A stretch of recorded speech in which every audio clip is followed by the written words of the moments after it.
bacho mama yenfa yabofo ni kan na we will get in touch na ye ne kweku ata ato so bacho yenko anya na yaba ani ba na ye ka asem bi ayasem ani ye ka sa judge na asem na o kai no munya judge na asem man me bacho oye product of Kumasi High School me ne ya adwene 101% that's all high and ya high semunti ne mo me ne ya adwene me nyangware me bacho yase wase se wo ware a me nyangware ma ware ya jai me bacho enti wo ware a me bacho mesremu mamu ngo fa ware asem me hama no pe enti ma ware ya jai enti dazi ya be me nyangware munya wote ana mo fa sa mo fa mudi ntomo me kwakwa takra ba line so ntimu fa masem kra kwakwa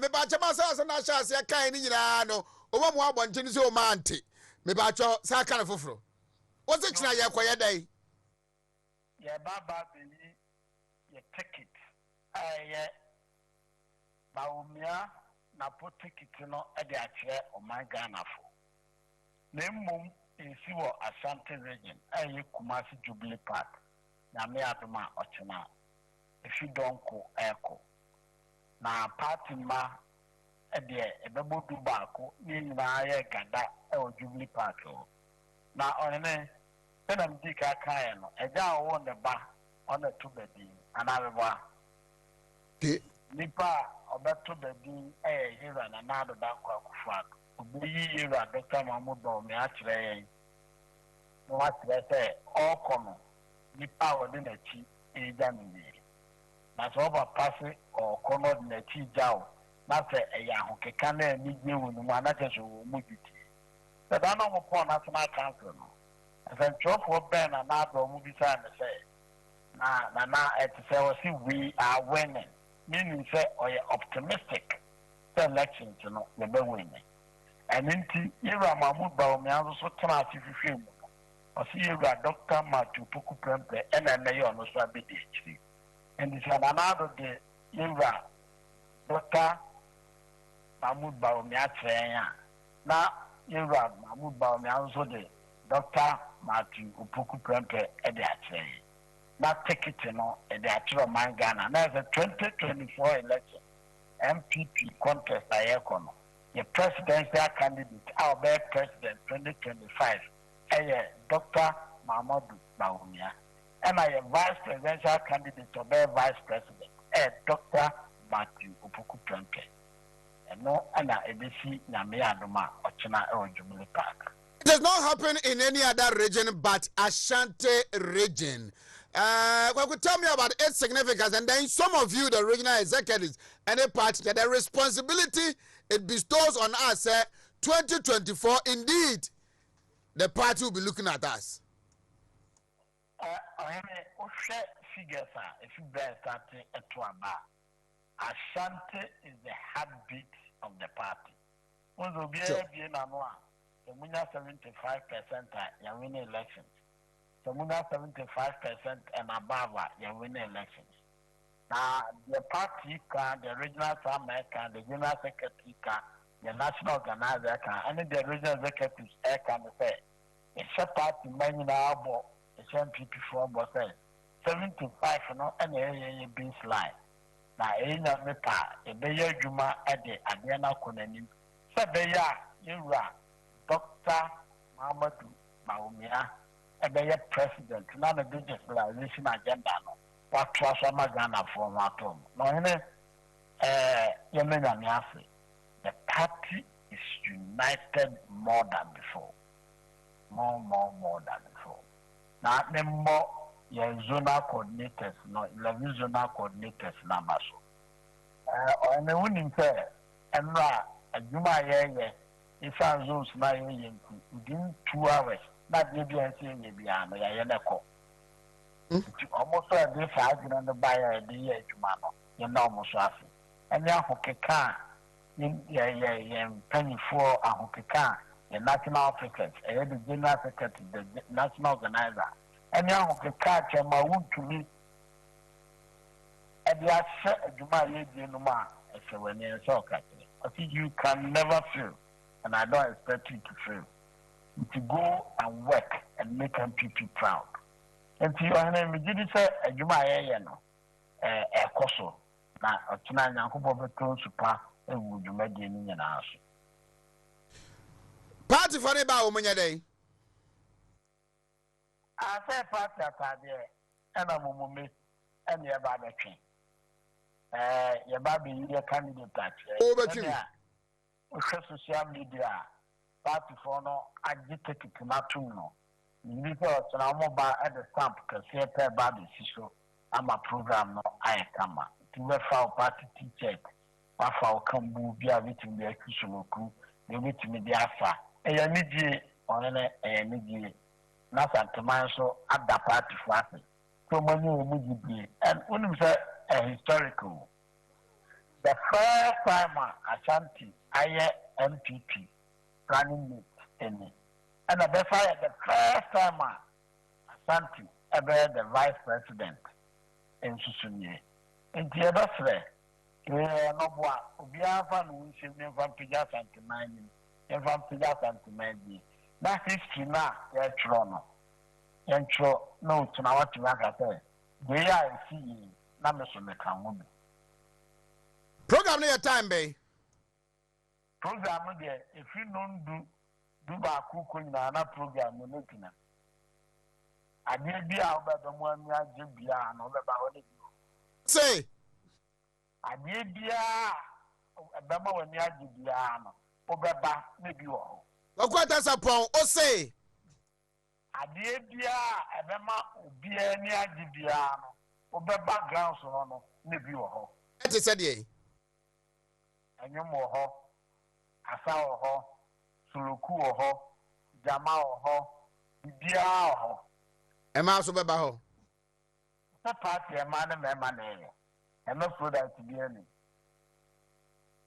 right kwata sapon me da say e chano pa ye be say di nkomo why ne ka say la so mi fan la so today ni fe na sa na wa kan no me the stamp sisu class ata me in block ya to so e ya gi amene ne ya gi say mi anu kwaku that me anu me whether they can believe God don't take away kwaku me da say no pay why Eku Ata Sapon is the Deputy Ashanti Regional Organizer of the NPP. Me bacho makaye say echina a red, white and blue. Me bacho obosa shorts okra no obetima she red. Na ebia underwear bema obehye no ebia wo ina no yetade ta kan no wa she ebia blue na wape shirt white e de agusu wonya red and white me bacho opokwa betima onim se obo abrante no pinti nim no Ashanti region echina let's make a statement ewo Jubilee Park na yen send the signal be fama the NDC ene papa ya onamo kasa say okay sharp enti yanko anopain onamo ko joba na hene batase bedi mu nkombo pa but ten the bokrata no enkom anopay the school omu wa ha yes Hi. Kumasi High School. Kumasi High School. We are 60 years. Enti omo ofia ha. Menu enyawa. Yes, we are celebrating. Enyawa sem. Enti bacho omo ofia ha no pay. Usu ye hosta. Opa no pay bia ma school for mra ho no. That celebration no. Enyawa sem. I'm saying last year now we celebration. Nenye 60 years. Yeah, afi bia ye di. I feel in 60 years a year be deeper. In fear do see. Yeah, was cat. Never show young quiet, young sharp. You ever celebrate any day? He's a good boy for now. Who is at high school? You say because I will go high school. Oh, okay, Matthias. Never show young quiet. Ah, Yaba. Yaba no se de ani aba. Yaba be small adwuma na ne wo mu. Eni nti ne ekuta Exodus Moringa Castles any Exodus Dandelion Castles near the nam. Na ansa na ye be komu no. Ye twi break twio. Na ye gina na so kakra. Na afi Oheneba. Carry on. Okay, my man got it back to the phone lines. Nominate Dr. Joshua Jebuntie Zatu. Doc, good morning. Good morning, Good morning to all your listeners. It's Joshua Jebuntie Zato. Joshua Jebuntie Zato. Yes, please. So which of them is your surname? My surname is Zato. Zato. Okay, from which part of Ghana? I'm from Tumu in the Upper West region, so I'm a Sisala. Okay. Good morning and good morning to the good people of Tumu in the Sisala district. I hope you're doing very fine. I'm doing good this morning. I'm doing good, boss. And thanks for your time too. We woke up to not a pleasant news. An Afrobarometer report that was conducted in 2022 suggests that some Ghanaians are losing confidence in the Ghanaian police service, the judiciary, and the Electoral Commission. Three very sensitive institutions. First, when you heard the news, what were your reactions? Once again, thank you very much, and thank you to all your listeners in Kumasi. I think this is the first time I'm talking to any media house in Kumasi. And I know that you have preferred that I speak Chi, but I know I cannot speak Chi, so I think we'll have to go this way. We will manage it. Listen, listen, you see, we have to take these polls is that sometimes it's better when you have one poll, then you can compare it to another one, and then you can compare it to another one. Then when you do that, you see a trend being built. Because just about a week ago, there was another poll conducted by Global Informatics. And they also polled people on these same institutions. And their results were staggering. For instance, when it came to the police, Global Informatics found that they have the support of about 61% average of Ghanaians. And when it came to the EC, it was 56% of Ghanaians. To juxtapose that with the numbers that we're getting from the CDD, there's something fundamentally wrong here. Now, I must admit that with the CDD report that you have just read on Peace FM, I haven't seen the full report, I haven't seen the methodology and the lesson bed. That for Global Informatics, I was able to read everything. So there's an outlier here. So it's possible that this particular survey might be an outlier. And then you can also even speak to the corruption perception index that has been coming out every year. The perception that the Ghanaian people have about these institutions, that of the info analytics, and then from this Afrobarometer report. What should be the indicators that we should be so concerned about so that we can know the authenticity or the reality of the report? Thank you. As I said, the thing about polling is that we must understand it. A poll is like taking a picture. It's like taking a picture. So sometimes it depends upon when it is captured and how it is captured. And we must understand it like that. Look, just look at so sometimes you can be crying and then we take a picture. The question, we don't know whether it's tears of joy or tears of sorrow. Do you understand that? Sure. Even if you are laughing and we take a picture from where we are, we don't know whether, sometimes something pleases so much, you're laughing or you're happy when you're laughing. Well, polls are kind of like that. It's the pulse. And if you remember, was it last year or so, when the poll was released, the IGP had cause to issue a very lengthy statement reacting to that. Because only to find out the inherent bias worked into the polls that they have done. So my advice to people is that when you see any poll, try to understand the methodologies was done, and then try to understand if there's a trend here. So for instance, that's what I'm saying. If you look at these polls, and look, again, there's one thing that we must understand about state institutions. Any public agency that is in direct contact with citizens all the time tends to have a bad reputation perception. Mm-hmm. So if your duty requires that you are interacting with citizens all the time, especially when you have the cohesive powers of the state, and that when you are interacting with citizens, you are either fining them, you are charging them, or you are sending them to jail. It is going to be like that. That is why, for instance, you can live your whole life in the whole year without interacting with the Ghana Armed Forces. But it's not possible with the Ghana Police. So if you quickly poll the Ghana Armed Forces and compare them to the Ghana Police Service, you see that people will say the Ghana Armed Forces is not corrupt. Well, part of the reason they've said that is they've never interacted with the Ghana Armed Forces. They have no business dealing with the Ghana Armed Forces, so they cannot do that.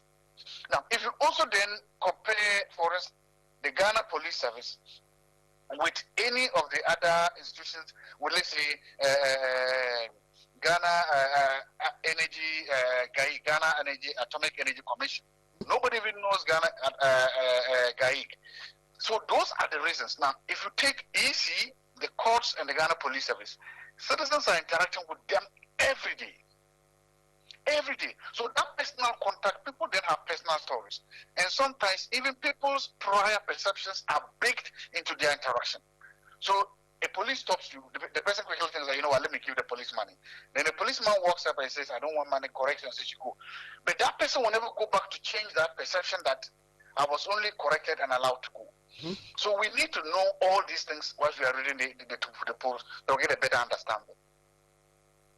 Now, ahead of us is such a crucial election, December 7th, and all these three institutions appear to be key stakeholders of our election preparation and afterwards what is going to happen. 2012, 2020, we saw an election petition, and then these politicians generated a whole lot of discussion around it. How would you want, especially the media industry, generate a discussion around such polls, and how Ghanaians should react to it? You see, on the one hand, you should be happy that Ghanaians don't fully 100% trust and believe in these institutions. Mm-hmm. Because there's something, as you know, if you fall so much in love with a girl, basically you do everything what the girl says you do, right? And before you realize you've sold your house to the girl to buy a phone and you don't. You understand what I'm saying? But if you're not that much in love with the girl, then sometimes whatever she's saying, you question it, you scrutinize it, and then you ask yourself, is this a good investment? It's a similar thing. When you trust these institutions so much, you can blindly follow them. And blindly following them sometimes then allows them to mislead and misbehave. Do you understand what I'm saying? So sometimes a certain dose of mistrust of state institutions is important. That amount of dose of mistrust then puts these state institutions on their feet, allow them to do well. That is why if you realize the Electoral Commission of 1992, 1996, 2000, 2000 and 4000 is not the same as the EC of today. The EC of today is far better, more transparent, more engaging and more involved. And that is because it attacked. If you also look at say what the Ghana police of yesterday is not Ghana police of today. Every day the Ghana police different means of reform, of change. They now have police TV, a lot of things that they put in place. They have increased their visibility. So my point is that we shouldn't necessarily be so worried that citizens are not do not 200% support it. And as I said, the figures I've seen from Global Informatics, in fact, if we take the average of what the Global Informatics is saying, together with what these polls are saying, I don't get it. It's a report. It's saying it is still something that we can look at. That means there's room for improvement. So my point is that, yes, a certain amount of distrust is okay. It's like a certain amount of salt in soup. You don't want too much of it, and you don't want too little of it. And it then depends on what the state institution then decide to do with that distrust they've got. If they now take it as, look, scrutiny and that the eye is on them and that they improve is better. Going into these crucial elections, I'm happy. I mean, from where I said that, I'm still happy because it then means that the police must up their game, must improve their tactics, and must do better. It then means that the EC must do far more in their engagement, in their public outreach, in providing full and better information. My point is that this is the work they are paid to do. So long as they do it and do it very well, it will happen. But they will never get 100%, 200, even 80, 70%. Because if they begin to get those numbers, there's something fundamentally wrong. Think about it like this, boss. If you are sitting home and your children are in the house and all of a sudden they are all quiet and well behaved, you become suspicious, right? But if they are making noise and playing doing this, the noise is you're like, okay, that's normal. We don't want the EC to think that everything is cool, everything is fine, everything is so that they can go back to rest. We don't want the Ghana police to think that everything is fine, everything is hanky-doky, they go back to rest. The constant criticisms, the constant pressure puts them under alert to do better, and doing better at the end of the day is good for Ghana. The institution might be doing something right to win back the confidence the Ghanaian people have about them. But what will you sort of ask our frontline political actors? What responsibility do they also have that they don't dent the images of this institution that we are talking about? Think about it this way. The political parties will do what political parties do.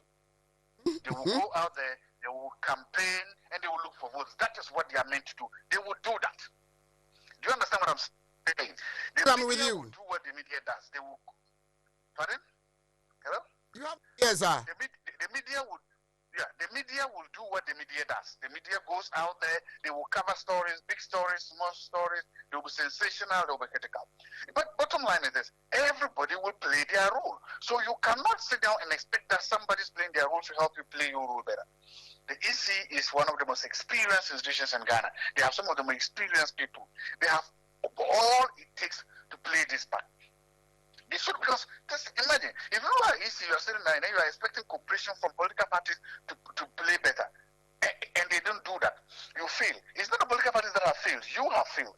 That is like a student not studying very well, not preparing very well for a final exam, then expecting that his teacher or a friend will help him with the exam, and then they don't help you, you fail, you blame yourself. So they should assume, and sometimes for these institutions, you assume the worst.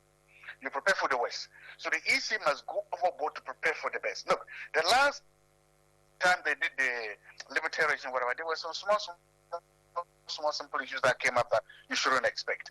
We are not expecting perfection from them, but simple things like arithmetic, adding numbers and you put out the wrong number, you shouldn't get at this stage from the EC. The Ghana Police Service must go an extra forward to make sure that crowd control tactics, dealing with large numbers, and how to swiftly put out fires are done. My bottom line is this, boss. You will do your job. The EC must do its job. Let's all do our jobs.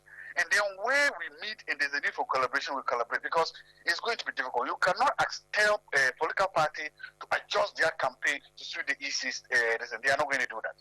So for me, we need professionalism. So long as they are professional, so long as they bring their best, so long as they treat all the stakeholders with respect, with empathy, and respecting the law, then at the end of the day, we'll come out fine.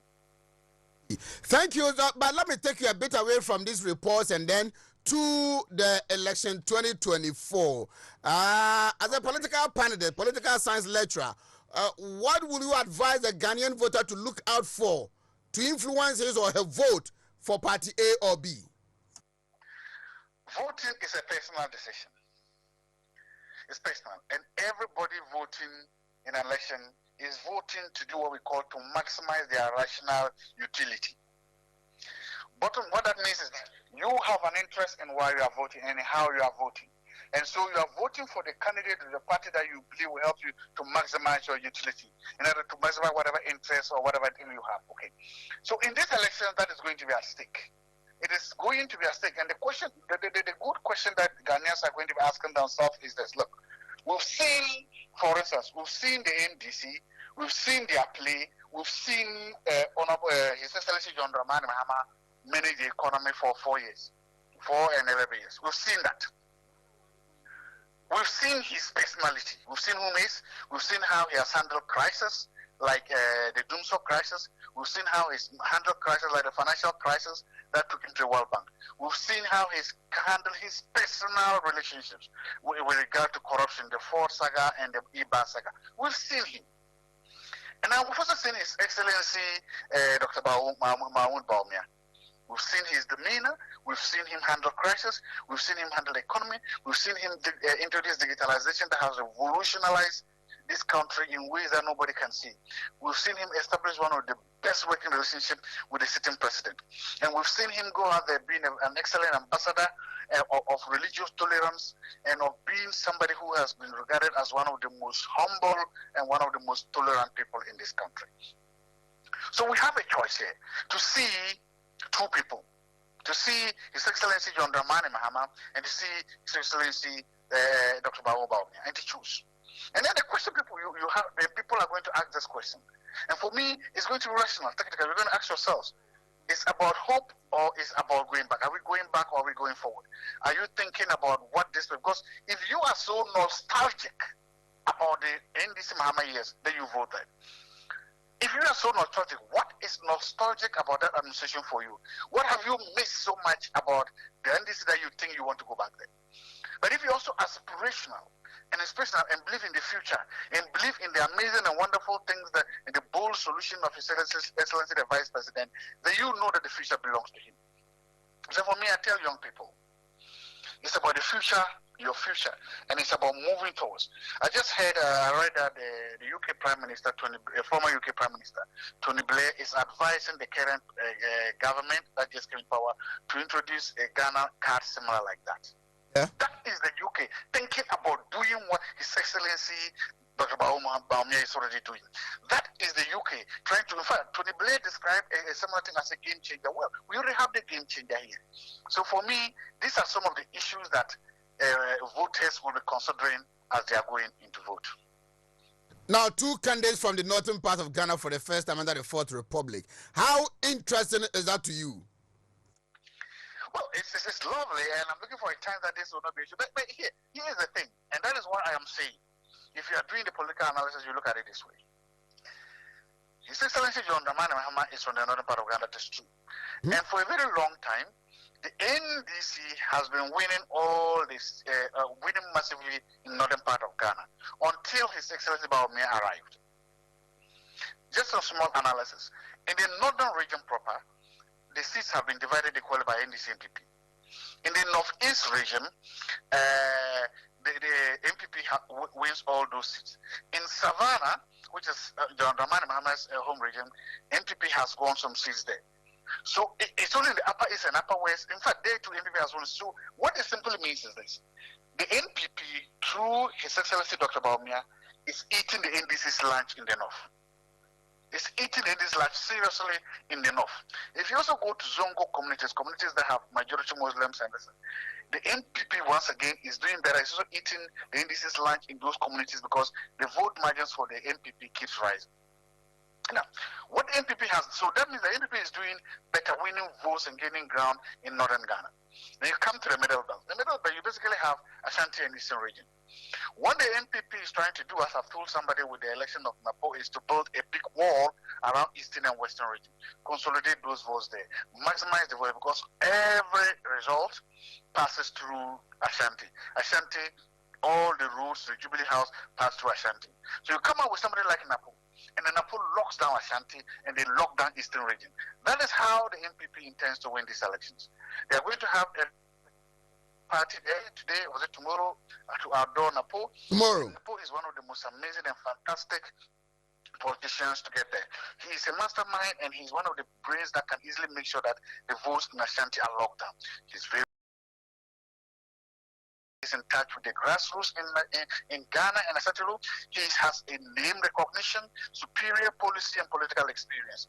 Napo is the key or part of the key to unlocking the Central region and putting a lockdown to prevent the NDC from reaching certain numbers. So in terms of electoral strategy, this is smart. That was why Oseche Mensah theory was removed so that Afenyo Makens become the majority leader. So if you now look at the NPP front line, they have a northern presidential candidate and Ashanti that is middle vice presidential candidate and the coastal majority leader. That is the team they are taking to Ghanaians, and that is how they intend to win. How does it make it very difficult for the NDC's running mate to bring on board what Dr. Matthew Poku Prempeh will be giving or complementing the ticket of His Excellency the Vice President, Dr. Mahmoud Baumia? We've already seen that. You see, one of the amazing things is that Napo, you see, it's so cool in politics that people forget you're a doctor and people just forget and call you Napo. Do you know how cool that is? I mean, he already have big name recognition, and he's coming inside. Napo, nobody needs to introduce Napo to anybody. Every Ghanaian knows him. Everybody knows him. If you match them, if you just match Napo and Professor Opoku Agyeman, policy-wise, political-wise, managerial-wise, name recognition-wise, he's far superior to her. And there's one amazing thing that you must understand. When they were unveiling Professor Opoku Agyeman, they unveiled her in Accra at UPAC in a crowd. When they are not in her home region. Not even in his home region. That's the point I'm making. When they're coming to unveil Napo, they're going to unveil him one in Kumasi. It's going to be probably an outdoor park. And Napo is going to come out there and see thousands, almost 1 million people screaming his name and welcoming him. That is what we call show of force. That is shock and awe. The NPP is trying to bring this amount of power to tell Ghanaians that we've got this. And that is the stark difference between the star power of Napo Baumia and the star power that Professor Pokwajiman has. And that is what will be on display. The advice I want to tell, if I'm qualified to advise Napo or to advise NPP, is this. When the time comes, you should let Napo be Napo. Let Napo be Napo. Let Napo go outside there and be himself. Those are his endearing qualities. And that is how he's going to help the NPP to win the elections. You seem to suggest that the NPP is getting some things right. Do they appear to be the obvious choice for election 2024?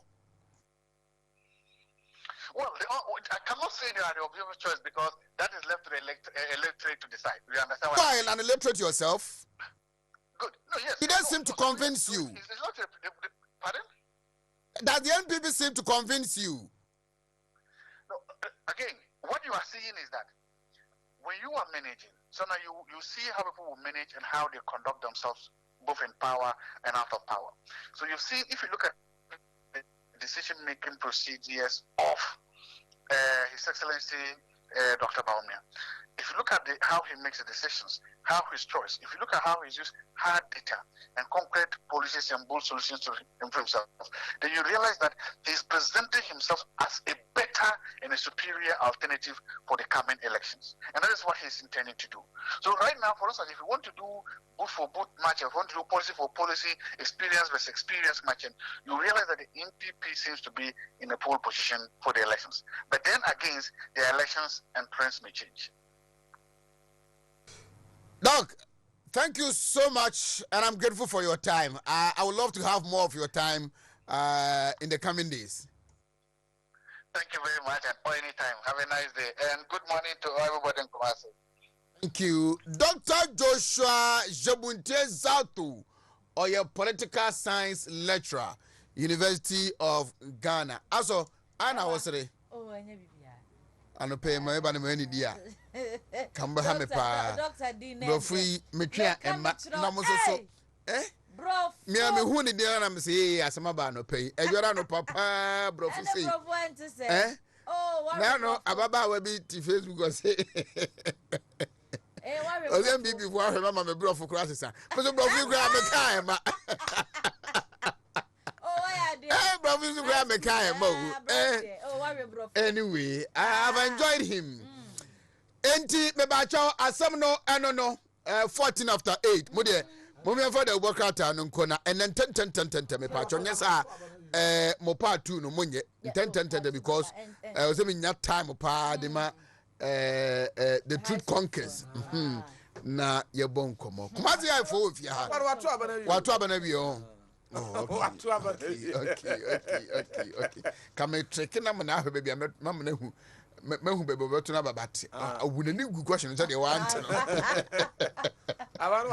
it's interesting. These are some of the conversation that we are going to generate around the two candidates getting to the heat of the campaign.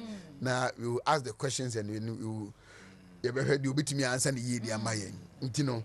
Good young kwai bepacho na ye kasafa Exodus moringa capsules any Exodus dandelion capsules na yes wa wo se sciatica ni aduru wa wo se pressure na diabetes ni aduru no kokoto we bi na beba be dia dance se dia foforo di dance no enti obi ani age ho we ese ya dia bi afiri nipadua mu efiri trisu besi una ase sanse ohoro efi bia na ya dia bi afiri o na ma immune system support amanfo di dance no ya ade no ni atwere gu ho no esaboro sa na aja nhihye bi nti na wo se atwere ba ko bia na ye enti obi ankoto bi na dance die no nọọsụ bebre okọ ba bia ton aduro bia no a wo benya bi no ato ebi ni wa na chese serebe ya o nhwiri bi nti no bawade na fra doctor ewo 0544 447033 0544 447033 ana 0537 456665 0537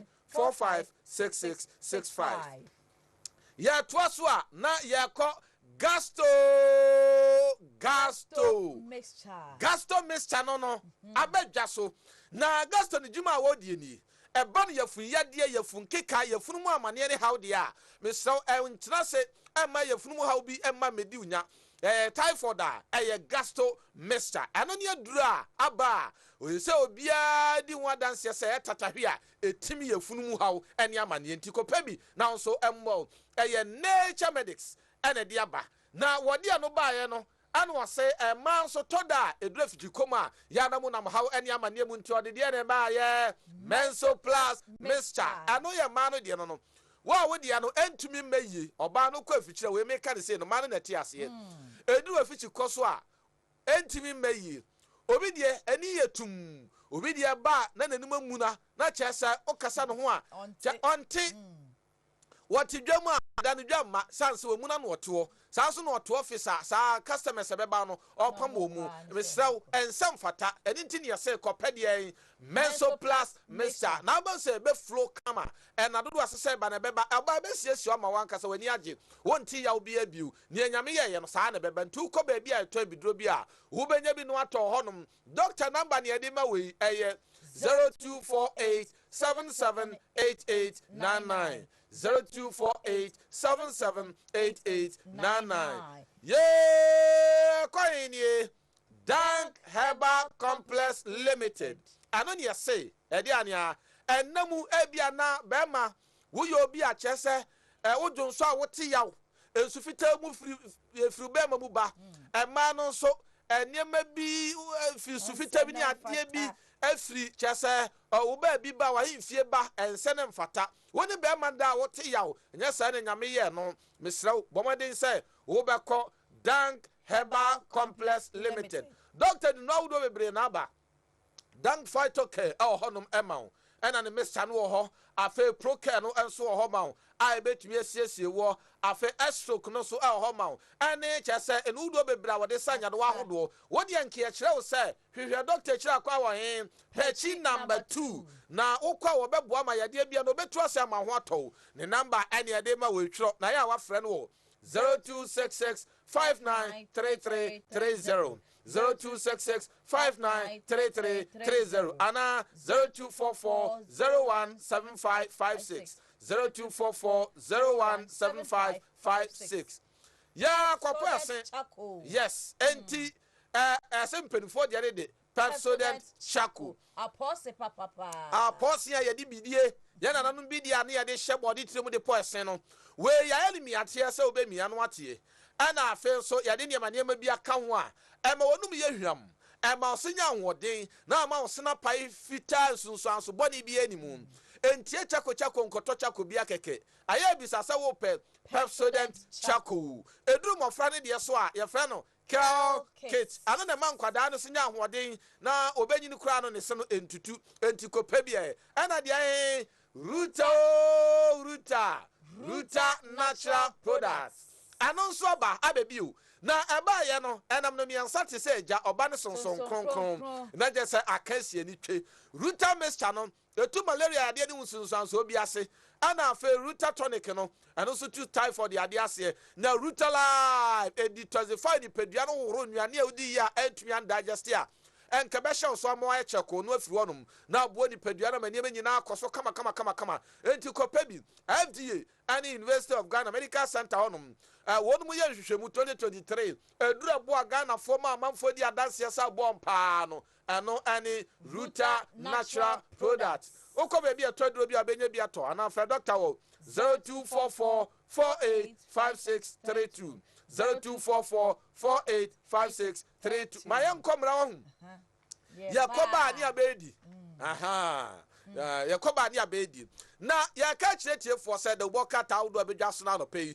ni ti ni kon sisi ni kotodwe na beti na batwa na bakọ ni na poso ba ha yetwentia ya ka no OBD ni a kira say obia bedidi amen peche na Oheneba na answer a new lunch aba Oheneba news me ba cho me a shareholder na Oheneba kwambo achi na ye editor okay me na me managing editor okay to ba cho mama Oheneba news no enti Oheneba news Oheneba news ni e na da so no. Okay. Na Oheneba news ni na we dey Oheneba no Oheneba nti Oheneba for na aka bom dia. Be ba cho eno anu nchechi. Eh. Here ne say minim de ntia for advertising space no. Or the UK number no kwale to no one faga number no. Maybe number na anto hono. I think that me Ebia no your marketing manager. Me patcho dey won ti ono nkwan ti me marketing manager sa. Ade ne ayo hini ba tu the media news. Aha, ntino mo first question ini ni akwambo ache. E na aka bom ni aye. In fact, yeah, boaboa ho. Enche, we are setting up an online radio. Yes. Oh, okay. Ebefa Wontumi programs na UK baby. We want Ghanaians to be well informed. Na enema papa yedi hu nkomo about the banyi wa ham. Onsunti Oheneba news. Where the maiden edition. Also anya me so be Oheneba na so anya Oheneba. Me ba cho yanko monto. Oheneba news. And color chini are very sharp colors. Yes. Very sharp pictures. I mean Oheneba. the piece that from Hono. Shelly chain no. Atuma so de no. Fantastic. Yes sir. Oheneba news the worker no. Na sema wadi aba betudwa ena no pain. Nti Oheneba mo semu ne kire say Dr. Alhaj Mahmoud Baumia ane Dr. Mato Proku Prempa wo maka muti apam ho no. Say flag bearer ne running mate no. 2024 abato no enye si bibia wie edi nkunimde no aba enti mfoni no anada ho no na wusane eba asia nso a ano no we ya high power delegation nti na media ni mu no we mi post enu ho na enye onte I say excellence take it out dia ba no now we MPP UK and YEF UK Anna I raise £1 million. You come sikani bi. £1 million. Anna just fundraising dinner dance na course no. Enti empenifo no na wa ha no. Enti na just UK chairman no chairman of a K the phone na da ho no. Now who do of a K in China? Chairman Wontumi. Chairman Wontumi. Chairman Wontumi. Sir, Chairman Wontumi no. There be a high commissioner. Papa Uzon kuma. Oh, okay. Sir, Chairman Wontumi. Ana ni mfoni eda ha no. Sir, Chairman Wontumi. Anu wenti. Nanu wenti. Say na be kan na Oheneba. Yeah. You go for say Omabone say. Sir Chairman Wontumi. Ana say UK na free back. Say yanko na ebisa. Sir Chairman Wontumi so mfoni ana da ho no. Ana ora Alex Apau daddy. Yes. And so executive a very chairman. generous man. Yes. KGL. A very generous group. man. KGL group. The support of Dema MPP UK. Now oye member. Yeah. The chairman kra. Na obai na omunye bibia momuntum sanfre na. The presence, the financial support. Orales daddy and a party no. Party nipa o show mu krum hanam no. He's a very generous man, a very good man. Nabano beba Ghana. Echiano. Wa ha. Sa, nti Daveni ebeko. Na kuhu kraza kojupuku. Na ya Oheneba hu kra ibu. Ne ba cho kuhu kraza kojupuku. Enti na say African Rising Symposium ai ba be koso awo ye krom London School of Economics enti London UK onom no anonso wono na chese wo ba Asiedu guest speaker na Shelly Chey atwomanwa bi eja South anya say ya say wo be set record bi obi anya bi da 95% votes no wo ba be twen e ba cho yankoye ni na aka mo no 10 abrani ho na mame Irenato Shinso ene dia todwa wo che mu say ye mampani abedeche Alhaji Dr. Mahmoud Baumia de ode aba no mama ye nyina ye fa enidie ema no anopei eno no e wo soro ho ne mo na ya ho bambo adwumekuo no mu ena no pempendifo chese na wochiwe ya ye be fa nipa menya adwuma nyo ni nyina eto betu what you say the recruitment breakdown immigration 3,000 police 4,000. No. Fire service. IGP Judge Ekufu Dampare, good morning. Good morning, Papa. Good morning. Police 4,000. Fire service 2,000. Prison 1,500. NACOP. Oh, okay. And then I'm saying program I'm that's narcotics control board. 500. I think that is the first time public nipa interior minister about abeka say nipa say ne ebe fo mu post mu enti I know say ombia omaye Ghana forces the na wie tina o man capture no ha because nim say so my omo obeye recruitment so immigration 3,000 yes police man o to so no mutare chichiri wo mu no police 4,000 fire service 2,000 yes prisons 1,500 NACOP 500 abai we nkwa ni abai okọ IMF so no fed my phone abai we nkwa ni abai or IMF and so no fed my phone every be ba 4 years teacher for 12,000 year form teacher for nkwa 12,000 12,000 12,700 and no move home teacher for nkwa no okay me ba cho yanko so na what you we ya say that for krata and yanko delegate the Boca town so I see him in dispatch into mama dispatch and you say Baumiana po dispatch as am that day Nantia and I feel so no yanko delegate Nato she rallies MVP for and I feel Attorney General Ghana Association would want support to Chief Justice the request in the past young judges Papa Chef Smithy Wapacho hey na Ghana had the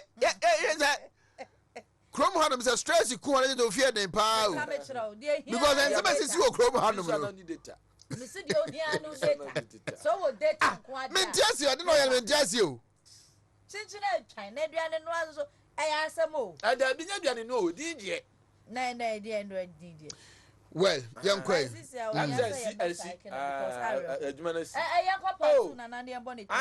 Some that I know must repeat ye.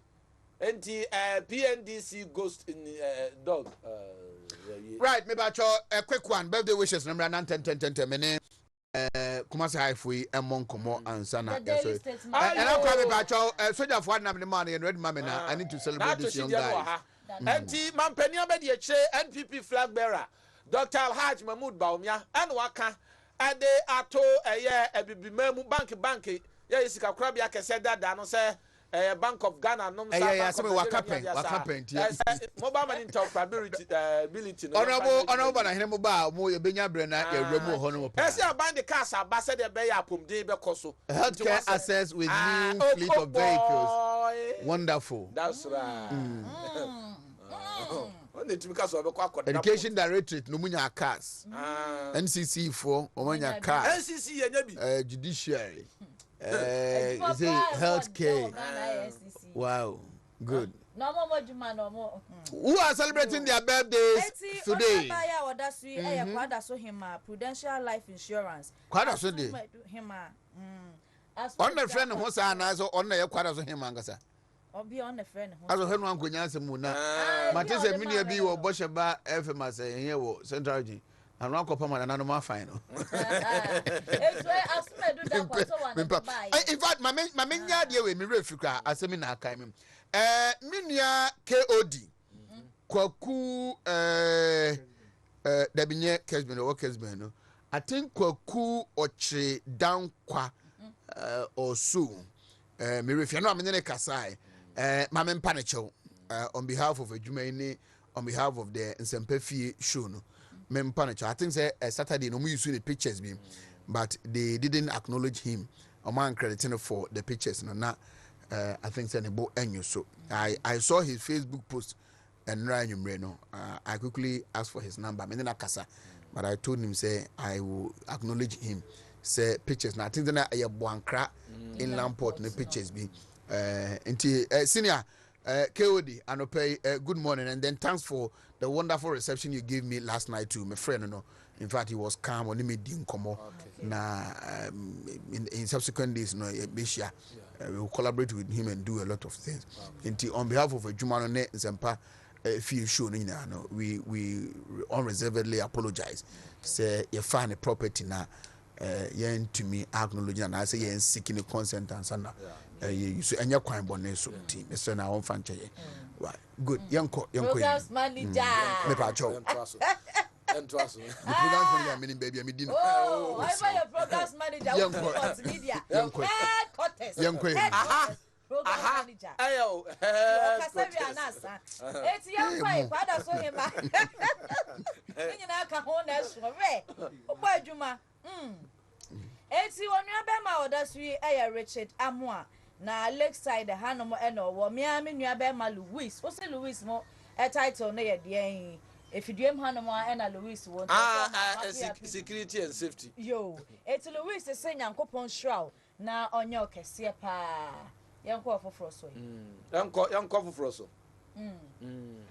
yeah Yanko foforo. oni wa na mame na senior osahwere bempa me pa cho mu ni we Priscilla Jima ena daso no na Brago ena dodo no a no Corners Beauty Care e work aso a hono ena Priscilla e wo otika so you boy eso about happy birthday kaso de ne kwan si oto an osahwere bempa okwa election wo Kumawu primaries ena owe na owe Nya no wanya. owie no na okay count the party adwuma no enya some keto akra ene ne birthday Oh, you wish you happy. ene we ask for the Lord's blessing and the Lord's covering his protection and guidance over his life erade inshana na omon ho ban na onye ne kese he is 58 years today. Wow ena no mo fe onye ni pa no mo fe what it nim sa brante onye ni pa We aye Hakim wo kwada so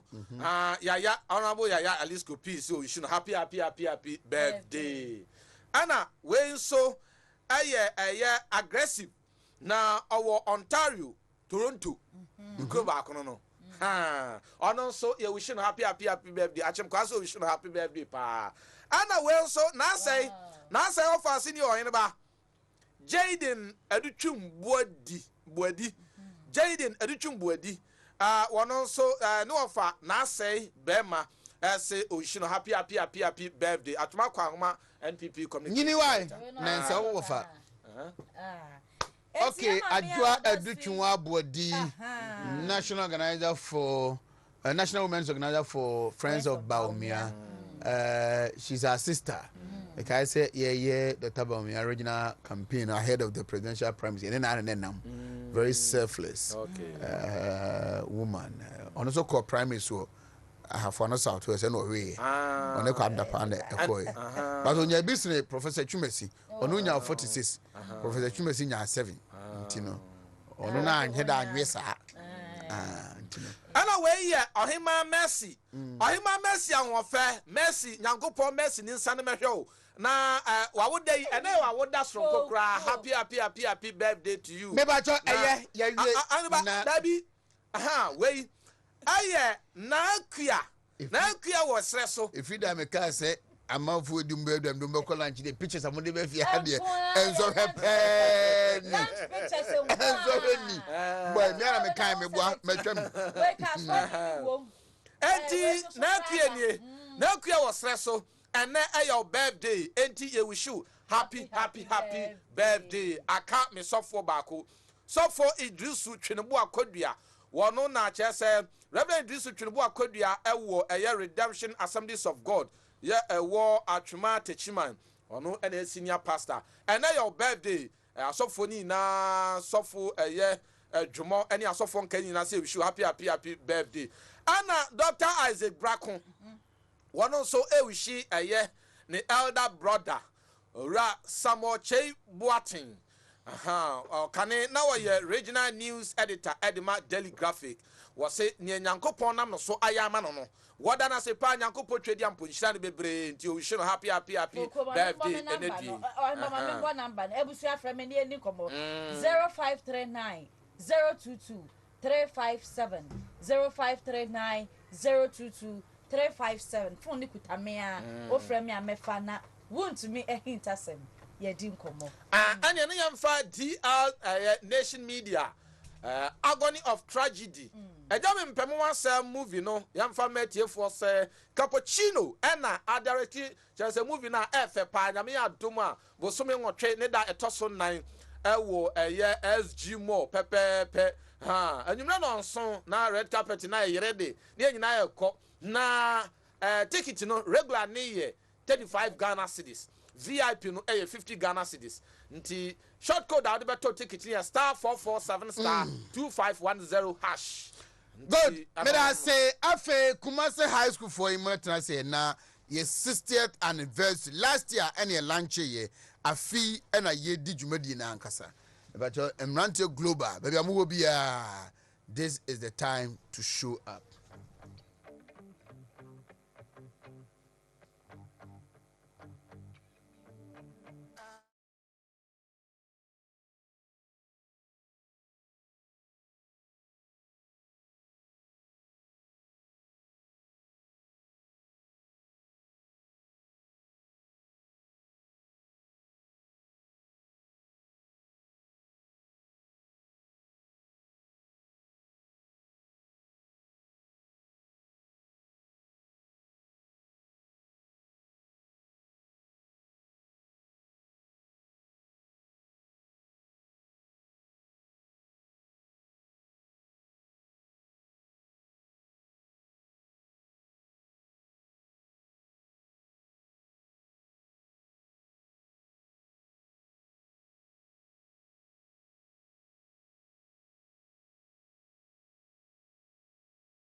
Okay. Voice Association. President. The union are president, you know. Oh, okay. Me that's it. Sir. Me pacho my chair. Yeah, maybe. Now put to say. Me adom. They are pass pa. Pacho sudi. Me the Abrantie Reverend Peter Sumensa. Yeah. Assemblies of God.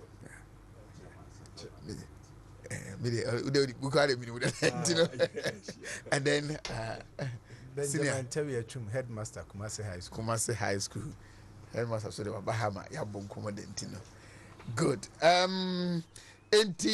Dr. Isaac Nkrumah and a president Kumasi High School Old Boys Association Reverend Peter Owusu Mensa chairman he's at 60 planning committee and I've a head teacher and as a headmaster Benjamin Terry Chum.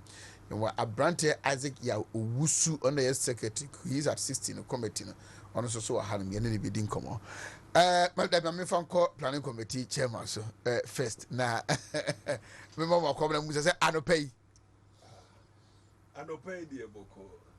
This is in Yamibaya and why Benezi, maybe in Yamidia Bedruni.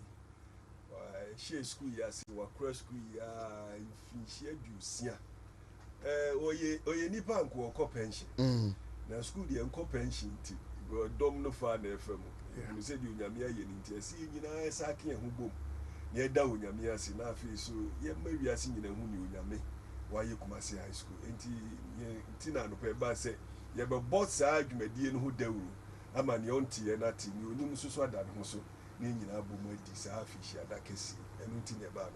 Oh, sorry, anopa na kai of first the other 9C Toronto Desert no so na ene pempenso ababi drua.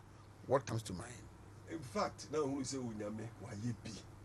In fact, me a pioneer with new site. Na from Kwada so. Ewo Genius. Ye pioneers with Genius. Oh, okay. Nti omu ko any form of kwasha ase ho na me kai the very night time drew home say me nya car ka me jai sa kofi ka me jai school kura na fie na me ko ko yi drew na kan ye ni ho bibia ni ho na ye kosi me na me brother e dan ni ko ye we so anadwo no amade e chi na me cook my high school na her baby ayi green we have buildings we have facilities now who say yes Kumasi High School nyame adom ye na me gidi sempanyi for so a e be hwe school so atoto mo ne emayi e meeting like President Senior Branche Kumasi High Old Boys Association when it me baby obia wako Kumasi High School eda awo ho kwan sɛ wotumi ba edi no ho ebedom sɛ mpo o ba kuoni meeting anase woman meeting kra no o ye member evi sɛ wonya akwanya bi afaso edi aba Kumasi High School ɛna constitution so ma ekwan Emma obi affiliate as even say associate members obi a ninu bi eko osenko ba ho bibi nti wantimi ama ye makwan emo etimi be associate what member but because me ye mi hu obi asa ye nyina adaye go ye furo so da eni fa no ye bebre si ha ye dodo no nti obi a wako high school da na ho kwan se odi no ho ebe dom Kumasi High School busiakuo kese no titiri omo akọ omo suade ohoda na omo wia enne omo di dwuma bebri o baby bebri. Who are we? Kumasi High Mranti. Yeah enipa bi a ye ditum se ye wie school no na ye pese ye bibi nso ediboa school. What you can know can busa sof.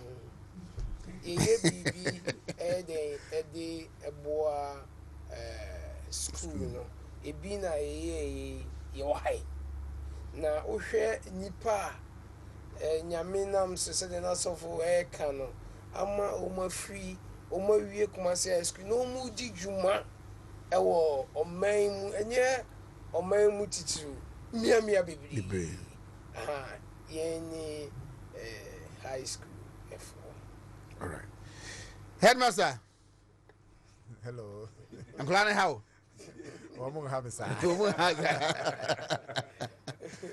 How is it? It has been extremely good and exciting. Is it school need to say? School because I describe school in states is here manner. School they said one of the most improved schools in Ghana, Kumasi, if not in Ghana. Almost every facility be in Yamiada Roma Kumasi High School. It will be. Karano so a bomb homodin every field of endeavor, camp sports, debate, quiz, every area.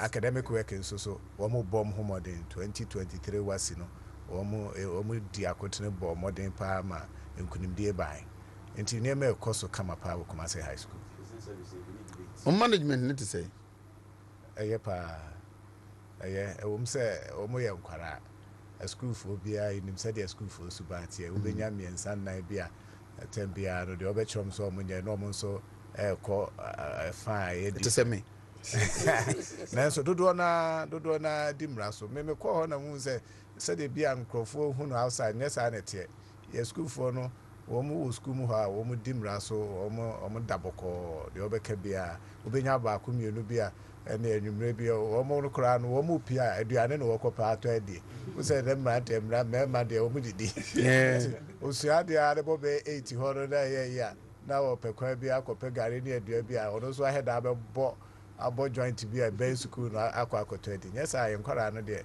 omunye bad sa omu bom humode zenkola be say no school form 1 form 2 form 3 of 4007 4700 4007 4007 4000 Ebi omo. Wow. Na boarding house must be aka ho ana. Ye if you na 4. Say 7. 7. Boarding house na 7. I see. T 7 na be count or 3 na be count ye mo de to ho anum.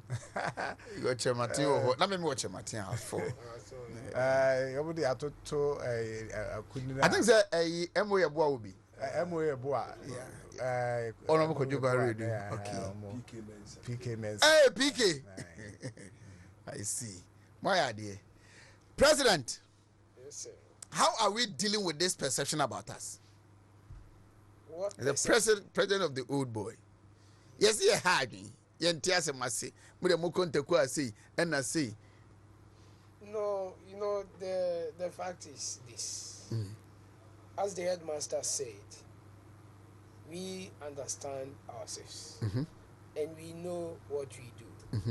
We will never go contrary against the rules and regulations or whatever parameters that have been set for us anytime we go anywhere.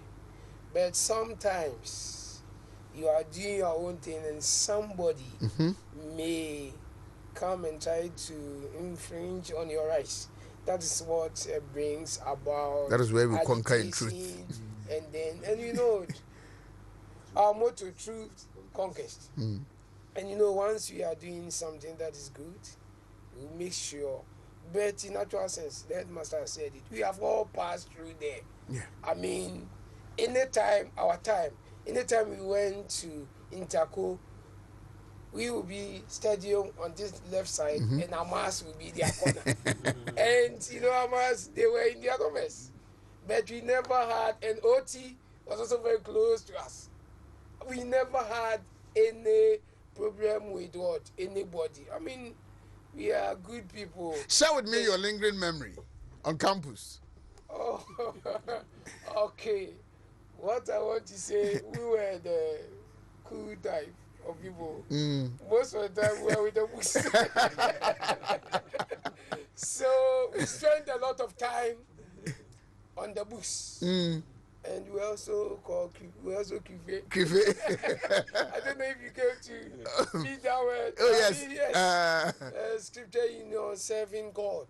Not forgetting also sports. No, I did take part in any sport, sporting activity at the stadium. Yeah. So I can list almost all the players who played 1986, the final between high school and Prempeh.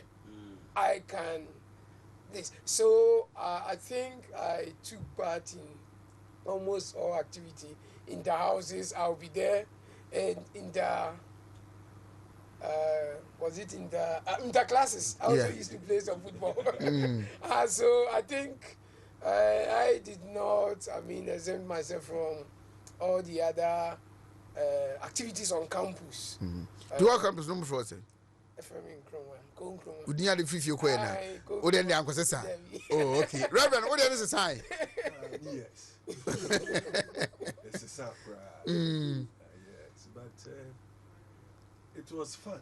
Kumasi High School, near ma unique. Adeba kuni say Kumasi High School ni school akwa wa hunu nyansa ni so be hunu nyansa. De bia me kanu fia ha. O kanu ha. De bia me kanu ha. High school ni bia ni nyansa. Yeah. Enu ntia ma high school for any yedini. He will always stand for what is true. Yeah. And he will also defend what is true. And when na unse uprobi abun kwase na omo mu kwase a o se akwa wonye. And only Kumasi High School, I think say a hallmark, and I know that a binu young person be too. I think the area cool school ni Swakakra, but school mo any jene ye koji read them cool school na me Christian. But Kumasi High School one said that bra software wo krum hanyina. Me instrument can be 60% ye Kumasi High School. And share the sort of me back Kumasi High School na me mad the fee say e ho me say asoro kwa nye bi o. Exactly. I was born into a Catholic family. My mother could try admission fee was. It's not fee one full term. And sana o decided I feel obedient to me say, me what JSH na mo ban to kwa me baby. Inti na me decided to me dey Kumasi High na me ko. Could try admission fee was my uncle. One term na me fee. The perception ABB else, but with time, I believe that people are getting to know the true picture.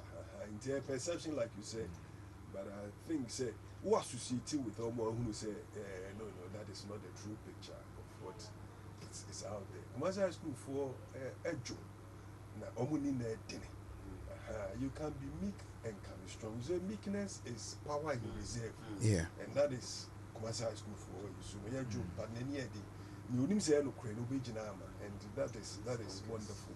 So who associated with high school Nibian when you and you're all round. Yeah. Like a branch of Kromeke. Or your book web, but Oba social and social Ubenyano. And that is commercial high school for you. And the is a almost cattle to fit a particular, but a school training so be fit wherever you find yourself. And when we say people we excel wherever we are, and that is commercial high school for you. Headmaster, is there a sports net to say? Yeah.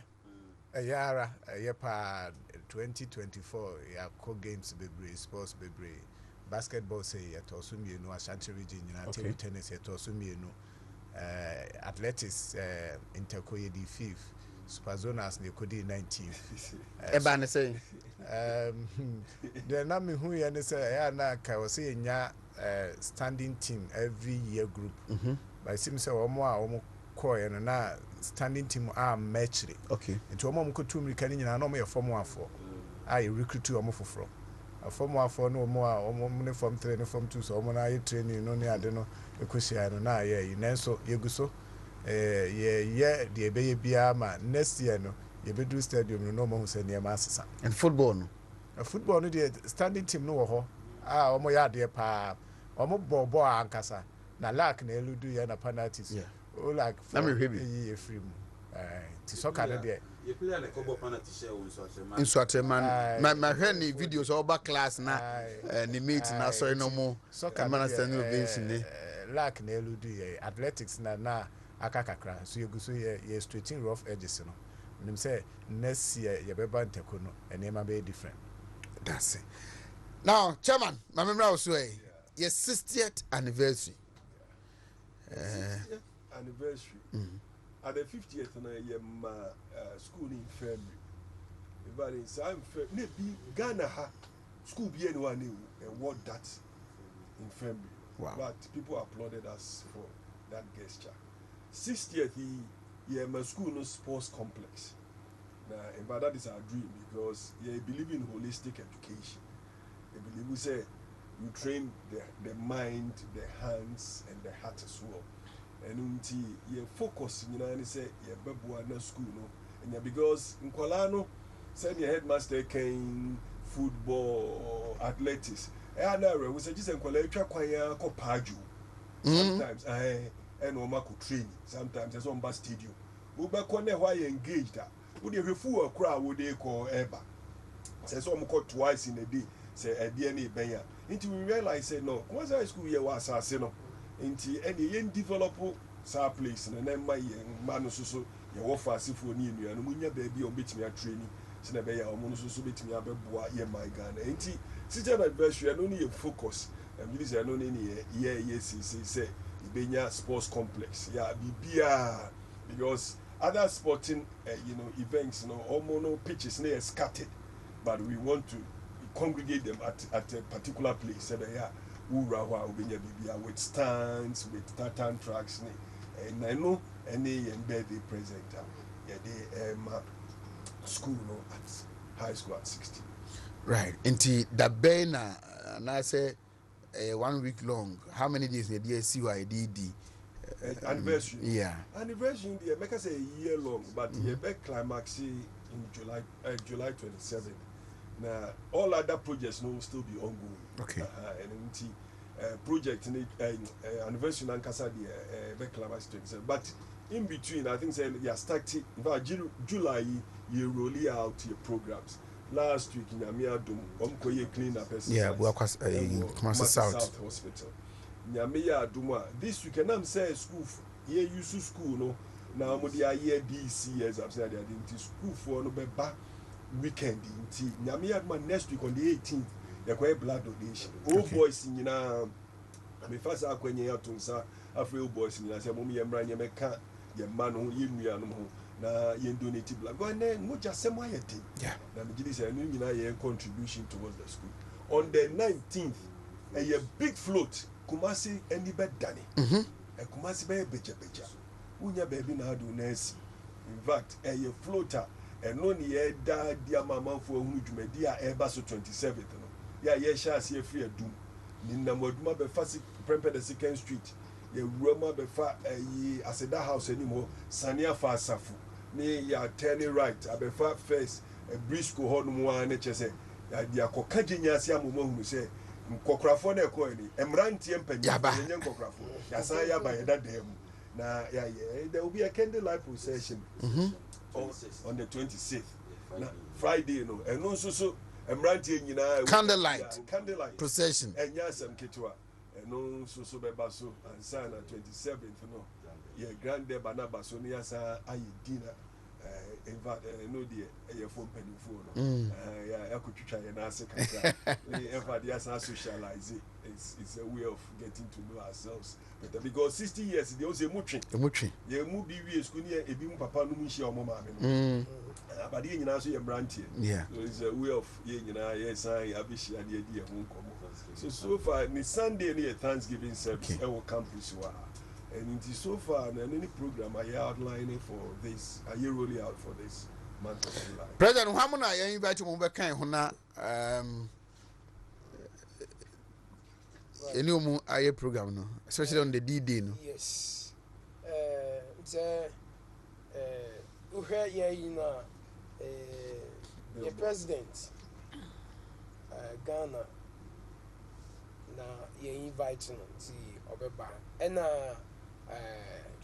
or tune for Tikoko so tune for Asiedu or so Mini on the Sunana Bonitia na Yabu Mwasi Obeba and president so same media can Obeba and yawo a branch Honorable Dr. Electoral. Okay, education minister or all students. Okay. Obeba. Near Sao a branch here by Adom Frimpong. Professor Brandier Professor Adom Frimpong. Or known a chairperson, immediate past chairperson of PIAC, Public Interest and Accountability Committee. Yeah, committee. Inti enipa no ye bo ahad no ma ye ka se bubodi a emrantie ni bebre ye bobo wo mudi we mu ni enipa titro a ye di kan ayede ato yensa afro mu betini ba immediate pastor yi presby moderator Reverend Professor Manti on so ye old boy just say nipa no ebeba no bebre Brantier Kokofu, Bishop Betu Ahine, Professor Fay, Professor Pogubua being he confirmed not the high school for doctors say, oh, no, intimi encounter. Indeed, we just say high school, here, Nipa, ye knew, and he said the chairman of the planning committee, kind, we say. Emrantie nyina obia wote enka se wunia o se wo baby ba high school we say high school ye di mfie aduosia nti ye shefa kese ama ye nyina ye di anije ehia high school mu na the high school aya amayen ye nso ye nyina ye mehia se the chairman kai ne me bibi enhye high school enimonyam Nesha high school munyam Nesha Ghana and Yankopon so right medas Edmasa minim de obeka twa to na afi mabema secretary of the planning committee about the tofa krama me na meja omokwan the mechanic say 60th anniversary no baso 27 wana ya to nsafra awofo nso ka ho wana omoma wo ho sese APA no so ya to nsafra omo a wo mo chama kra ka planning committee no enti ye ni nya awofo no ya awofo ka ho na mafa kwanya we so na mada omo nyina wo mo bua makomase high school etumpon no mada o mase and can all students honorable Dr. Osaya Waduchum or more Bosukuno papa to me da all students and I say when you are from Kwa or Monamso Bosukuno you call him here Mubia na Yesu for Dimrika or Mudimrika no mobile ebesoyas and MS Kuno Conin Tia there will be assay. All right. Secretary. Senior. Ti yankomo de bonu nyina ato fama me na menya mokwan. Yeda mu nyina masi. Yeda Wontumi media led by your humble self. Yeda masi for projection na mo de ma nyina. Nyame ya aduma we are inviting all Mrantie. Theme for this celebration is 60 years of holistic education in a safe 60 school years. Environment. Yes. 60 years of holistic education in a safe school environment. Nebisa what's next? And say I say holistic education and yet academics and sports, arts, culture, ningina no Kumasi High School at a mofrao inti ya kani in aboma in the next years no a dear baby nearby. Ya two and safre and ranting in nana president everybody no now about one more into politics, academia. In terms of sports, they are coming. Art and culture, entertainment, showbiz, akesebrim pone Alexa Champo, Sunday Thanksgiving, no, Omobe Blasty, Thanksgiving, I say, Nyasam Kitua, and a meaning Bibria Eba. Tia friend ranting now. Now, the attorney said, for our activities, floats in anything and your best anniversary t shirts. Okay. Why I said, yeah, my president and name, Chairman, Reverend Moshe Onomudiano. Many headed dear me, I am mourning my mother. It's a white nation, I'm American, I be but he be na yatwa so. Now on the anniversary day, Saturday, no, Ubi a shed into my cloth, Ubi a shed cloth into from the Central Planning Committee. One will say, a person or Oheneba started shedding dear. Hey, Oheneba and Toma.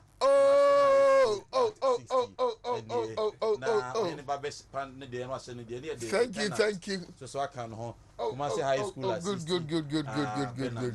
Yeah, the Oheneba dear Amaninti say, say. On mine, they said, I never have you. Major how no maintain you. Oh, I'm grateful. Yes. I'm going to tell the papa power who command the amano. Upon the come, the amount. Said the Saturday, no, who be to me, I share now. Never said that my boyfriend in government of Ghana through the Minister for Education. Dr. Osaya Waduchum, for the support project. Again, the old boys now more contributing for the success of this project. Again, the management are led by the headmaster. Nyamisha Mopa for Bibia Kumasi High School is doing well. Let's support. Said Friday schools debate a course will high school debate. High school dear to us in the last 3 years. Last one no di don't could Dubai. This time I say be American crown on Beko. Of course, science and math quiz, we know what we are doing. I may do my Tuesday in a contest, I cost semi-finals for regional championship. Inti BBI Bukumu Biano, your boy homework. Yet two and suffer all Mrantie. Say Ope and Toma, and I say Ope t-shirt in the affair 0243 83 2221. Semi San can be my 0243 83 2221. If you are not on pair, no, but Ope for France, and also see 0244. Messan can be 0244. And we senior or my number. Senior or my number. I'm not telling my 0244 739 827 0244 739 827. Na and I say ubit my friend senior Bedu and I say call NIB or call NIB general manager on our branch here. Okay. Branch they are scattered all over. KM Michel, who do KM Michel? Yeah. You said me Reverend Kayano from the float, you know, you better than it, Krumheni. Bemu Bia who say Ampa. This is Kumasi High School. Na ne memendano ubia from all walks of life. Ebeba na najono dinner no grand dinner or you never be who I'll be there.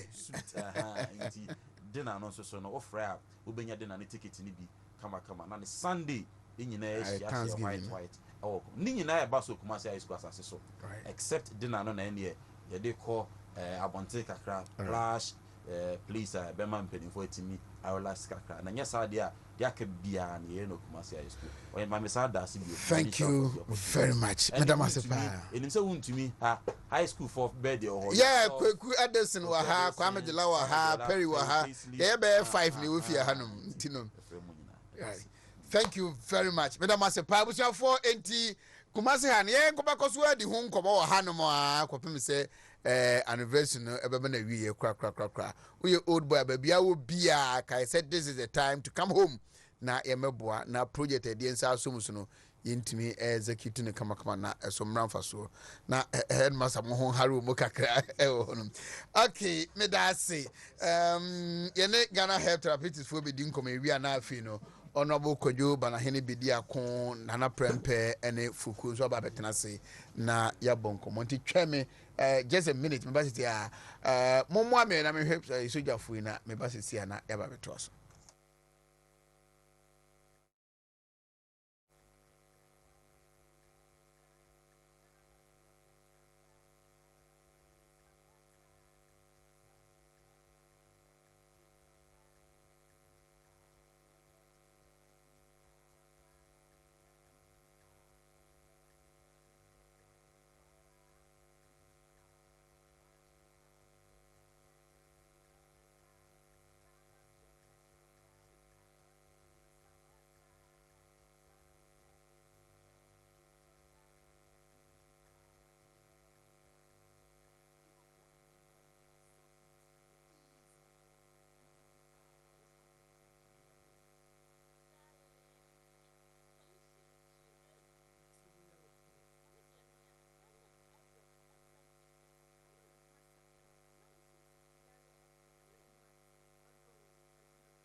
To sing, my God is good.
Fantastic. Good.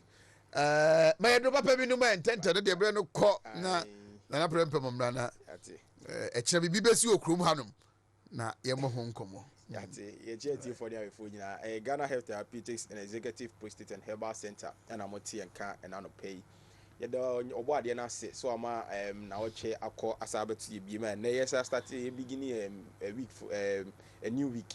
Yes nyankopon se ombo aye no kan obia ho adwuma obia ye bia no nyankopon enhye mu kena emaye na enhye bia na wa shama ye week wi mu no obia nya ne chefa ewom na obo ade de ho chew ana se o ma ho se bi o ma ade chewa no say yes e wo so nso ankasa no yes wo soro bo ade obo no na wo so aye de wape edura se bi e be bo e mo apomuden mapa enkofa wo how emrel enkofa yare nkitinkiti bi emrel yare akesi mpo enkofa emre nipadua no na akwato a wontimi nko no adwuma so enkoye wɔ adwuma ɛno nti ɛna wɔ sɛ wotumi de ho to Ghana Herb Therapeutics Executive Prostate and Herbal Center wode ho to yɛ so nneɛma wɔdu papa na bɔ ho ban ɛfiri nyarewa ho ti ka na kyɛ sɛ kyerɛ sɛ yɛbɛma wo immune booster drug asɛbe ɛbɛ boost immune system ama na kwati anyarewa asɛbe ɛbɛbɛ nipadua no ma ɛmfa ɔhaw ɛmbrɛ nipadua no na ɛmfa yareɛ ɛmɛbɔ na nka ho ntoɔ na afiri akyire no akogya wo ɛka puduo because sɛ wobɛko na bia yareɛ no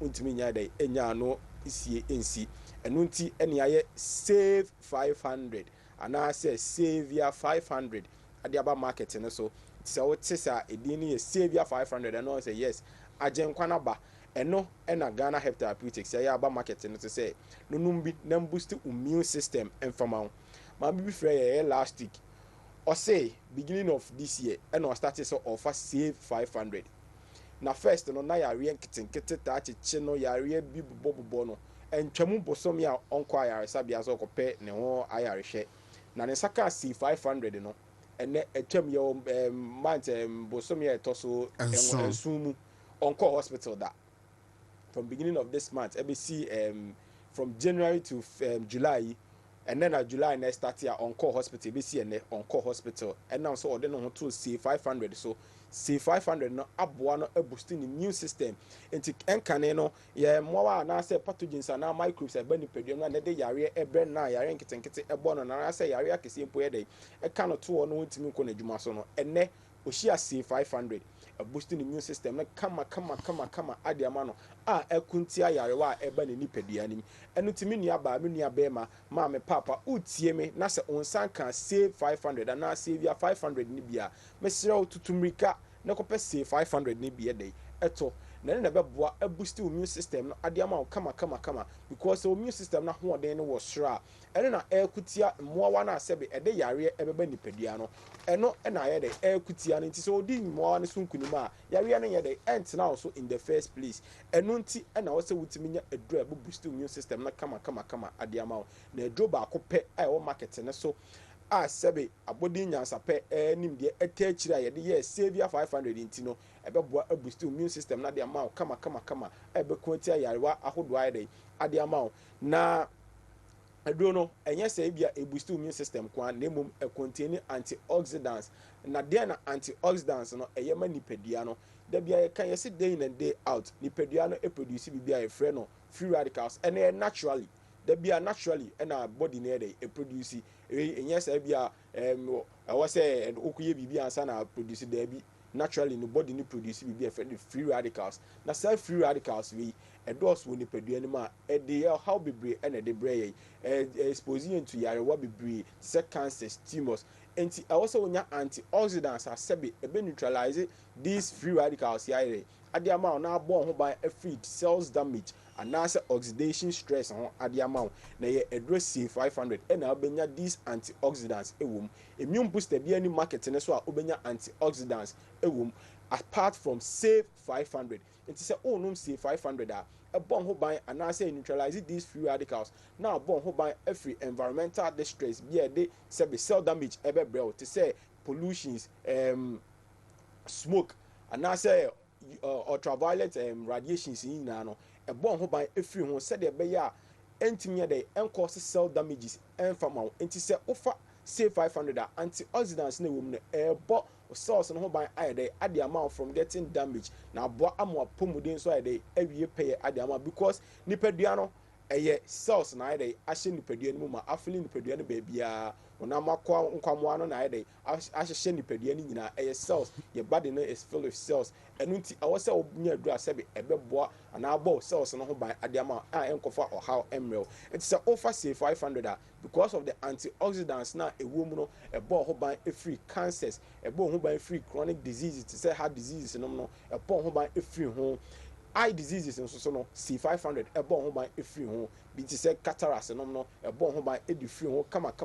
ɛde ma ho ɛno nti ɛmfa ho nkɔto aduro bu foforɔ biara so opɛ apɔmuden mapanko ade a asɛbe yare ɛnta nka ho ntoɔ yare bi ɛnam ofikyire a ɛmɛkra ho nko ade a hwehwɛ say 500 ɛno yɛ number 1 immune booster ɛwɔ market ne so a onya bi na no ma ɛbɛboa abɔ ho ban firi yare wa ho iti sɛ wopɛ sɛ ɔbɔ ho ban firi cancers a meka ho asɛm ne dia na wahwehwɛ C500 ugbo wa HIV mwa viral loads na adults opese esote anase etu ase kra de ma wa eye save 500 and a bit me say adwuma no ade ama infections and atena so ache wakon enko ope edura se be ko atia infections no etu ase we enko so ano emfama wa eye save 500 unya binano no ma ebitu wana infections na betu ase kama ade ama we enko na nsa de ema anase enko so ano na bia uje aduro no na asa aye de ayi ni tibiem de bi we etu ase once and for all but ye can save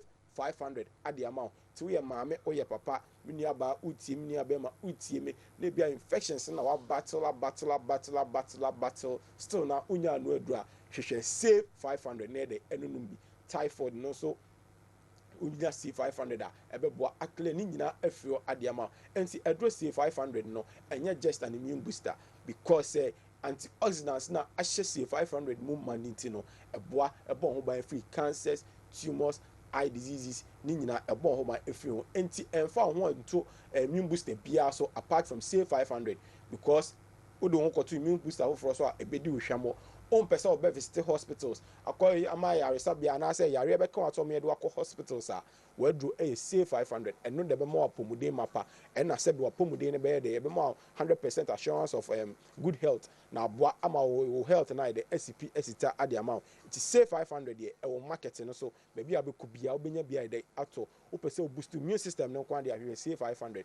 Upper so Kutia Yariwa, a say 500. Infections, a save 500 nya bi na nonom na moa na so pomuden ye de enkoyi enfama esa boa with wrinkles and I say aging spots where de eba nipadua na bo wanim a se be o ka se wonfie no and I say wonfie no e forms by na hu se why de wanyi and I say we here de uluki very old but although now age near de e form ni nyina say 500 dey dey eyi sa wrinkles we nyina afi ho any aging spots we nyina afi ho na lastly no about general well-being it say your physical well-being na ope say mental health well-being and na ope ufa say 500 you say a provide general well-being it nya say 500 bibia ebekoyi ade amount fa to so na wapomude enkoyi enfamount benya adroni biato across pharmacy shops herbal shops license chemists bi abekobia pharmacy shop bi abia na say we area pharmacy shop bi obia no okwa obenya C500 ni bi ai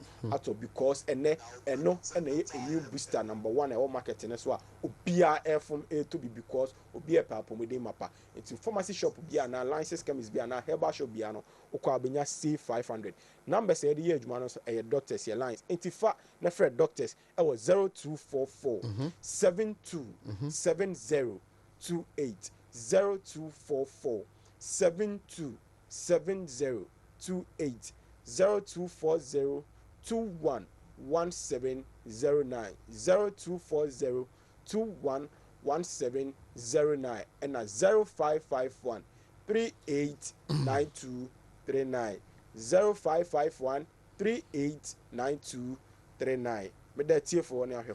Thank you very much. Afe Honorable Nana Kweku Prempe James, Honorable Kwejo Banahini Bediakon, and a Foucault Albert.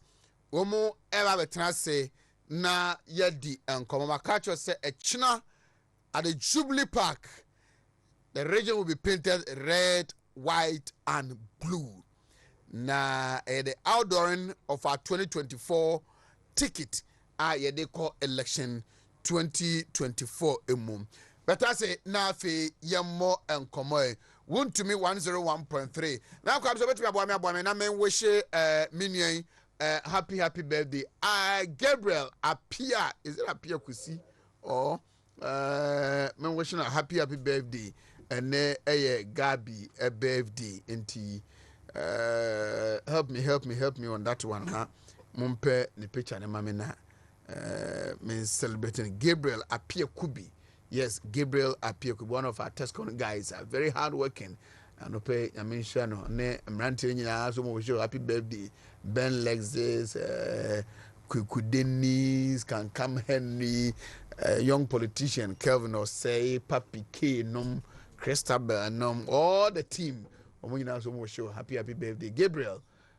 God bless you and live long. Honorable Kojoba na hini bedi akumachi.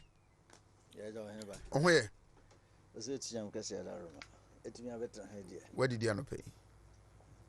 As I remember the end of the Kachem, maybe I'm a baby. Some may have said, "Winnie dear, and who do Bema, what did you say? Mahonka Cram Lebema, and I would that could do. And I do rather be I say, or you go home, I from home make a crack. Okay, I bear being in a chair. Until Ned, you are that. How was the weekend? Oh, so weekend, dear. Party, you may make for it, actually, near any movie in Anka, near any you could mourn, near Mampeninda da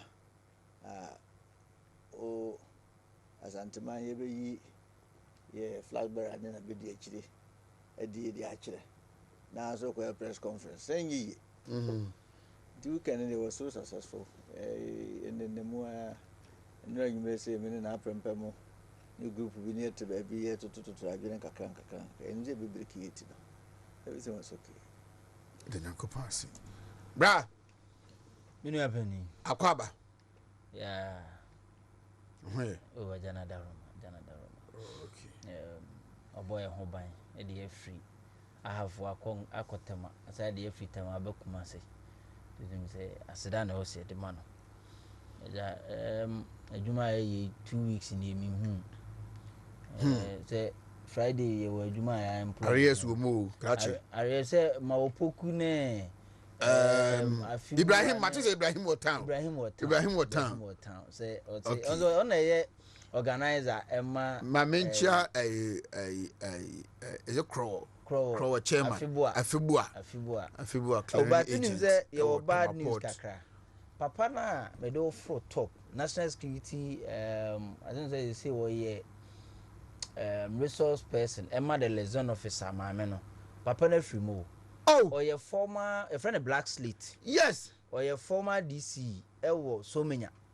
And or your founding member, Ewo. And then last 2 weeks near corner officer. A job ball 89. Now, oh, yes. No free mo Friday, no, a ball bear, I think say. No 6 p.m. I call Desmond ho. Desmond. And I could dink come yeah, me bra na ne ban your friend Kwame on the head Jubilee National Security. The call na me kubizas and Kwame we say they won't take the abana Eric Chem say. Me bedru ho 30 minutes pepe na me say papa no afri.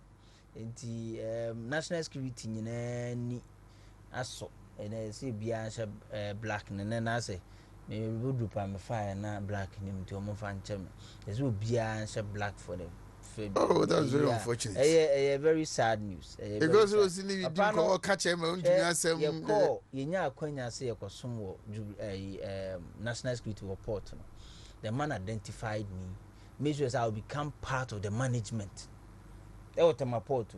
It do bas for her myself, Benin, I can't say Eric. And men and I'm a monitor petroleum, re-export a free Ghana, now. Who are a report to be cried the map, the current deputy minister for defense. So, man, I'm a government training. I had my own office. Me monitor as at August 2017. And no identify Mr. T. Hornum, no August 2017 monitor petroleum na through the man's effort. So what I say, oh, he was such a nice man. Last time. Yeah, Kufoko me corner say or time into was me baby I'm a match and your corner. Just only me did obi woni mu otan wish ya. When is that 2022? Because of some stakeholders lamentation here, all national security report to nyina no. Ye reassign ye say enkobo terrorism ne nema kakra. The man was able to fight hard to make sure say we were reinstated. I think said somewhere August 2023. About a year and a half. Or yep, a program ya who president Sam Mikisho say, Yenaba Mikisho say, and Yema Koso. The man has been a backbone of her Yedinipa 140 national security, or more invisible ne data force ne MJ security, Nisa the enemy Kabum near the ship upon our port. He was able to manage to make sure so Bia calm it down. So we to say Solomon. yɛne Solomon na o manage no na Solomon timi aye din or na ye amza shaman command. Oh, this man. Omu nyina aye din under the man report too. Nobody heard anything. So what I say. And so the love for party work, the love for the new patriotic party, his dedication, because I say President Kufuor Rebecca and say Ohamumudi, this is 30 years old. Because so many now you two about no munya 2000. But the man had faith in a Kufuor, President Kufuor, and the NPP. And were dedicating in the party. I think say I was a party in the question in Munyampa. Right. So many. How many years? So I think Obetra bro 70. Obetra bro 70. Erade mfa create na Kwame Neba no so no colleague na he's also a very nice gentleman. Yeah. Yeah, 1 hour and Sunny I check it out. Chief Echina at Jubilee Park. Oheneba. Partner in Asia Ashanti region. NDC for Asia. So what is going to happen? What statement are we making tomorrow? Oheneba, I'm for Konya so na Wontumi fi the case so menchia na the down kwa kufuado Ghana mampeni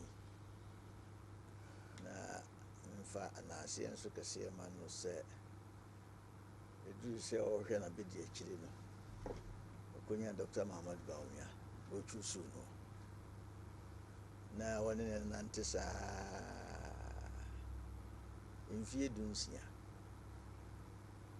na wasua ne boss nti wa graduate akonedim na menchia mampani abedi eche ye flag bearer nso na mekase Nyankopɔn koso a nhyira no eche se wa ma adwuma no ye no ayembre ye no bi ye abedi eche na eze papa bia ano na no wo ye abedi eche ne se Ford bi apie na yenko yenhwe mu ama se obi akoto helicopter bi o se planes bi bi yenko yenhwe mu ankasa ba adwuma na edendende oboni bra yi obra odi akire ena party ahye na nyam timamfa konya so na menchia ono so mana mo se adwuma den yene da ho ena party fo nyina ehwe se edin beba bi di anim awie de sa na menchia me regional chairman Asante regional campaign chairman no aye chairman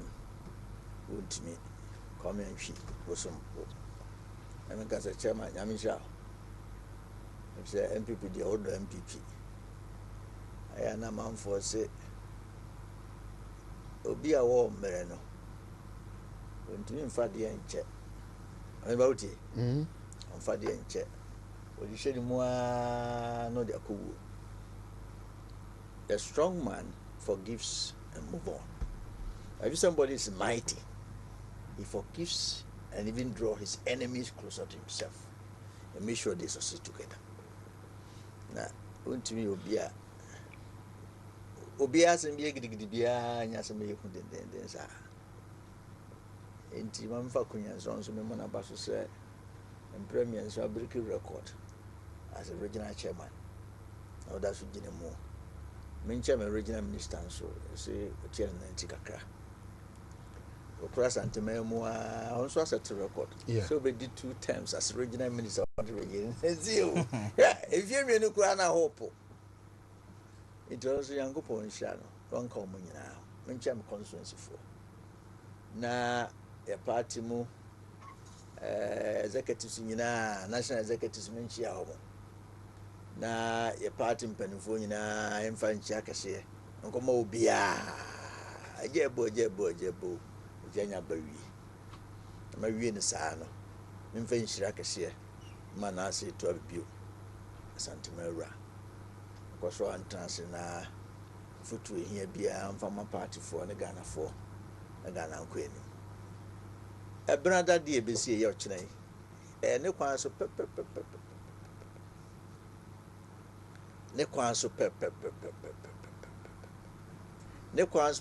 de say UPU enkabo mu asante mani srimfo ne nkrafo kakra na nkrafo kakra ne kabo mu ti ahode ne titiri pa de ebigina asante memu enti se Oheneba Dr. Muhammad Baumia Kojajamai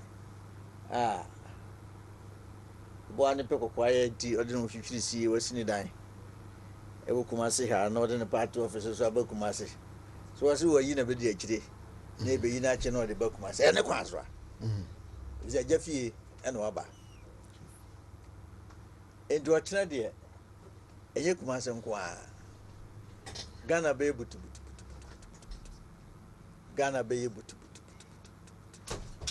na ehu kwa de se wampani dada wonu se branda yi ena MPP yi e flag bearer ne na be di akire akire na kwa press conference no per se impact bay ena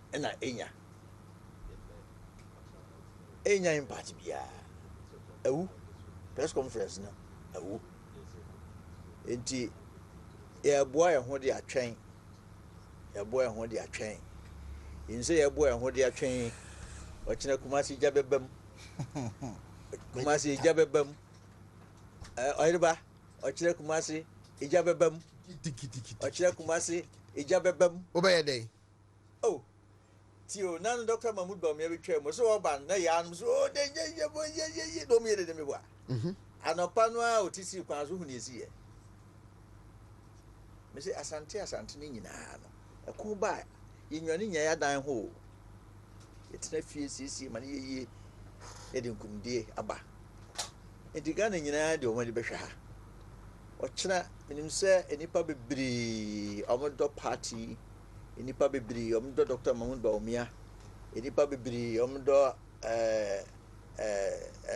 the selected vice president for our party napo Dr. Matthew Boku Prempe enipa bebre a na nka manfo nso fi se omo so binya bia nko omo pe omo nkrofo nyina beba bipi ho na party for constituency for ene Kumasi for ati agum na yehunu se MPP da so MPP if say NDC nye option I mean say NDC for mu ni candidate so wo hwe Dr. Matthew Boku Prempe na den toto abro yi a mkofa anu hu a na energy kura ayira abro be ana unya 72 o ya baba okay sana kan dia Matias abro amok yen kola no bro ade mo yen kola sana ne kekane o ya bro ana mpa bua na hye bia na wo suka tebe fe abro amok yen kola na de ye no and you ko fa we o hwe the comparison between the two ochina no oche Kumasi bede obia fa na kode ento oni mra enyina ka bomu china na ye man disifo ate ase se MPP da si gina so na Ghana fo abeto MPP so ejuma papa ye sha ase kakra ni nyina akonedim messages bibire be ba china group bibire matekura se ayi nkofo bia na omuso mu ntini mo bia sinti omko kodi yellow achi yellow achi omunya aso ma dwuna ba fie na pempani the group no any different towns so only ba hwa ba ka se Kumasi for omam kodi yellow achi afafanto no constituency bebre nipa no dom nyina aso ma dwene se bia no mo na mnye if sa fani fanka en ka se ba before me fanko jo china sa group ni nyina no so go for yemo djuma se mamu ko bode esra mo atwe mo ho a munyai so mo ya waji so beba e kire se unia ya de na hompa yen hifie yen buda no ngu yes e ba se buda no gu ti wo mo consensus bebre ni nyina for information no meeting bia na ye bi no ni nyina ka ho constituency after constituency na bibi nti o mfi se nkomo kwa kodi yellow na chi no fafanto chi no o mu nyina bebre o mu nyina ochina no o mu ba be gina ho na ye hu se esrem ni asante de entafo no na Dr. Mahmoud Baumia e de be ye djuma na ochina no e make sure se bibi a ye fine to Kumasi be de china nti obi a okoba bibi bia a okoye djuma kakra wo bra nyabre e be betie nsem a bekoso enye ne a bebusa ye press conference ko for media for ban nsem a 7 years ago no aka waka de bia uni ade foforo we have challenges abai wo discuss am foforo bia sem dada no a na ntron so nko a ntronko a mampani dada ntronko a ɛna odi ntronko a na odi to Oheneba china be fine. Foko, Yeah. I know you are in town because of Yeah. the China program. Yeah. Na ja wadamfo na ya ma no aboni din so me era ni mi wadamfo pa one no kon na kranda na ma mi jaw am wa ankwa boa wadamfo ama ne running mate anya successful ma anya de edi yewu nti na me ba se eja me be boa wona wadamfo a ya bo ne running mate Dr. Matupuku Prempe no etime awie peyi Oheneba me kasa ho Meet you. I don't know what I'm oh, there is an answer why when you are hunting and I may draw attention. So, why are down for? I mean, that room. People running me to your madam for pipe any or fasting, will be a way, be an and yet me a tea. Na yet me a man running meat. Na your best I think, say politics, dear. When anybody to me for review, what if you could. What to say politicians cause we NDC and NPP krana for ho adwansa cause ye be kan bibia be wie no ye si kumase asem ye kana mado ye di nika nso na ye kan so at yase we say nika no na machiri no wokwa nyame ada roma enya aba heavy some of us we were in dilemma because me these the two most contested people are na omoye no na me twoma obia. And as asumnya ene asuonyunu this year me fia sentiment mu de ye nyina ne yesu yaniwa ye be se bakuru na me ada roma ba ba bia beduru no ye nyina ye mfo odo ahokeka ene anigye emra me som na ye ntimi nkeka party ne ho yie. So, matters say you pay nipa over 50,000 or so. That's the expectancy. Nipa ye expect. Ubian for do me bo dum. Na ye meye na etimi see because unia ye kan. And this is your option. Say ya enra minyadaji tie almost all the 3 hours media encounter with the vice president the former president. And somehow Kenya no onwa na ne ese man say ne ikra Captain Smile be ka so e papa ne dempu the propaganda secretary ana obo be jira o se papa e wo msi edi wachi de ba say pa de bibi fu soronko pa na de ba no na ma okeke papa na ntimi anya no Captain Smart question ko busa His Excellency President Mahama. What me anya no de o kan ya ne say munim say free education me na me de bae. Munim say health insurance ye ne de ba. And some man no kan no do. Free education na wo so 2 billion Ghana cedis. You will never spend it on free education. What say Ghanaians should not vote for a desperate opposition leader who is making a whimsical promises with the free education and not the honor de buy. Hey, yet asem ho de mesre Ghana Dr. Mahmoud Bawumia one yenua pani na po Dr. Napo awabo no running meeting some mo ka kire Ghana nyina ne say e wo mu say enema bo koso e wo mu say atoto niema but muma yam fa no nya emotion because since 1981 Rollins ejina niema bo ayatoto so ede etuo capitalize on emotions ebetu aban he oba no na petrol menyini se na dru ayikra 10 pesos impo but ofri so na bedru 76 pesos na nru 1 cedi 2000 president Kufo beje 76 pesos no oja no 3 cedi 60 pesos 2008 onu tu jama I think that's a prof oh na me ba meyewe na ensuo gallon on the Satan Kufo gallon ne niema ene petrol so to kakra na petrol no ko 360 pesos no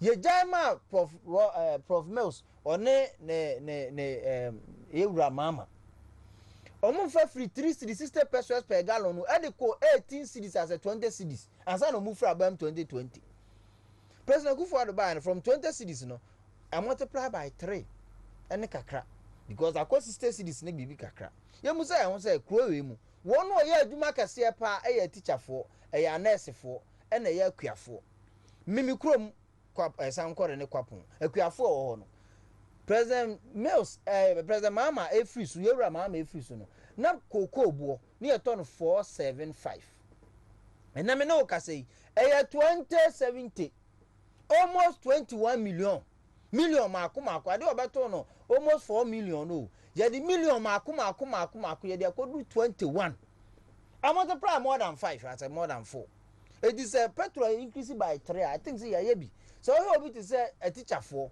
that na make na teacher they know principal's return I'm say no 1,003 and now 3,007 you multiply the salary we have nurses na beji as low as 1,005 na you dey can registered nurses cry no mo 1,009 and now mo almost 4,000 so what you say enti eniema bo kosoro ama akatua so ya de akosoro ye wie ya na absorb a lot of burden na eda even say efie bia say yare health insurance bo adwuma yen ka no kre woni a private health ayifo ne kasa o mo health insurance ye adwuma so what you say free education abeje burden bebre enra me hu ayi obi Accra Academy day fees or kwaje in 2016 na ya 4,600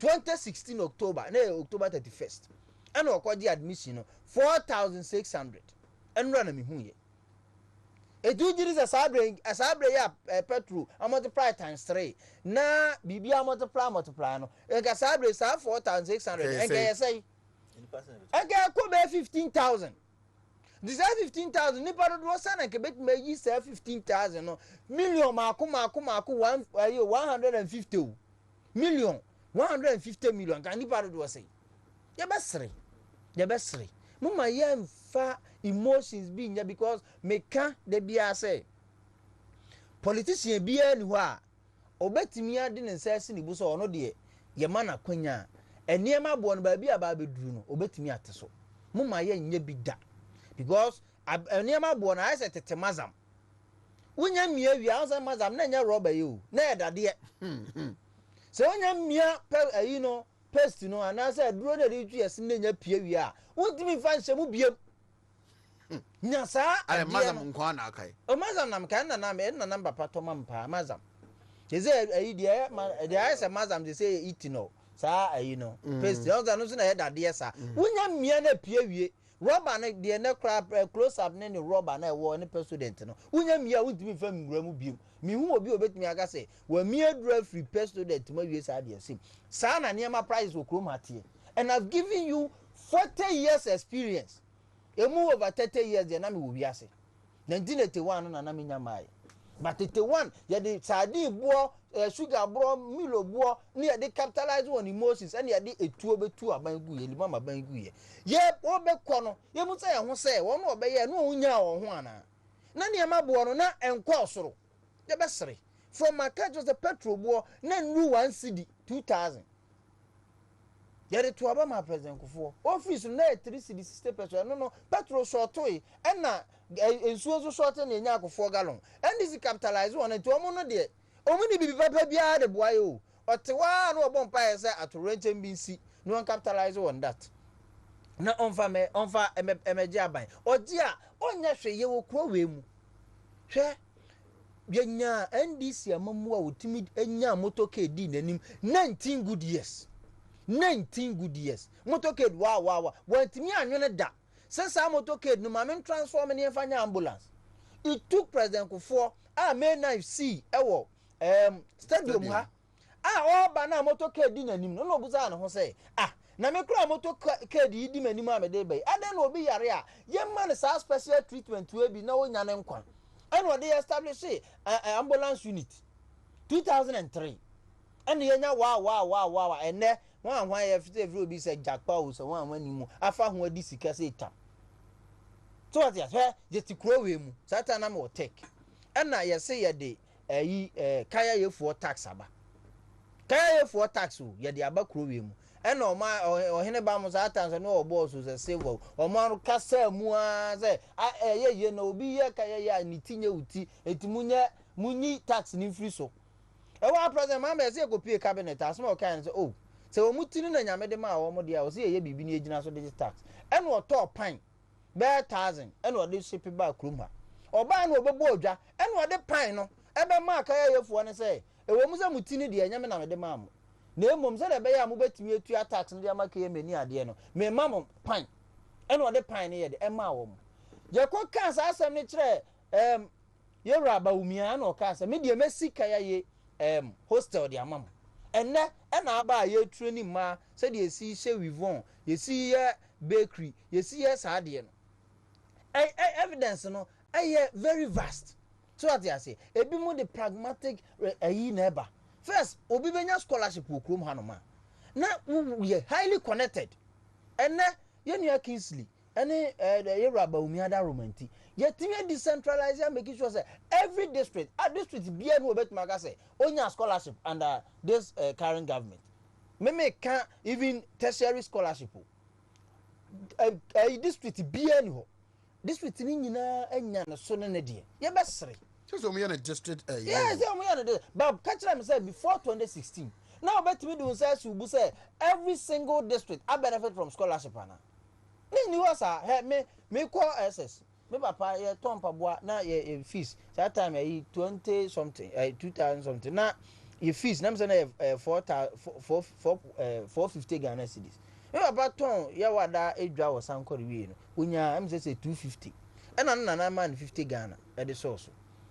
Ye go to ya na me de ka 150 ye kwa ba na me nana a friend abra ko bi e ko fa ni koko passbook na me de ko ma abra bodu e no fele passbook na de enim nyina o de shame na ni koko a waton dada nyina o de shame kama e na me de ko je koko scholarship. Can you imagine say man bi e na ma connect ono ye chief farmer e wo sankore no connect me papa de ma obi okuku board e no papa me papa e ko no otobanchi ne bode ne bayere edigu bus na straight na ekọ no e ma nipa ne behia ne beje bode na anka se mbapa ekoton anka nya sikaketo no ansa na wode ayisi memelete ne so manya koko scholarship ni bi enti me de ne bantam because of bode ne bancha mbapa de ko che so that you see ansa na me because me be ko SS na me nua pani abet na fie we free adas aba school fees nti ye yi na di wo bantam SDA hanom amu abetena fia no wontimi nko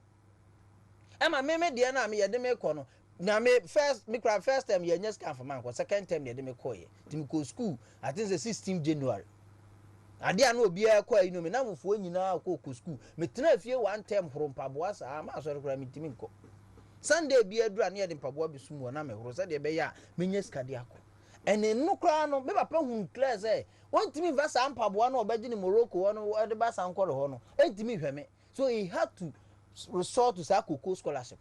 And no the best so more my be my reliever. Afe na mitimi maybe a tompa boy me nyefite Ghana na me de akọ kakra. And to tell you what, HDM senior high school am call from first year to the 5 year call 4 years. So 4 years now you wie no. Nobody beat me your class.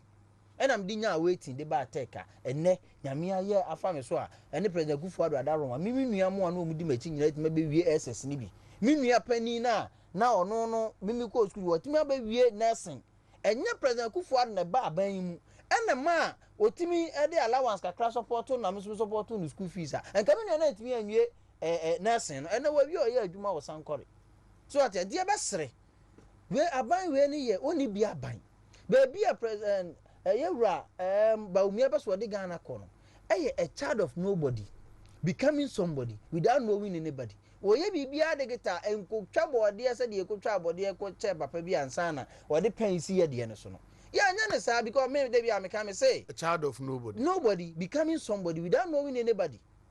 So what you say ya anya president me de bia me can say de ye niji business fun a business e de na ye hunu kakra ne nsa asesem ne niam bi atimi de nsa keka no se me Dr. Mahmoud Bawumia aba ye president 8 years we are here politics kwa me jai because e beduru ho no se me fokuo se me tiasio se me tiasio me ba bibia wo hya ha no ma wo ko ne wo won se ne P1 asese no mi ni wi asimpo a o ma mitimi ye you know to aduane kekema ne dia akora ne betimi akọ primary school ni free abeko JSS free abeko SHS free obeto aban beto tablet amano enye ska forma nkwan de benya aban beto tablet ade amano owie SS na obetimi apply no student guarantor loan bi because me guarantor loan na me pewo tech me so aba akopɛ na ɛkyerɛ de o Wesley school ɛwɔ Swami ha me ko amoso me pemienu mentimi anye bi 2 guarantors me nya 2 guarantors me so aba akopɛ for student loan that time yes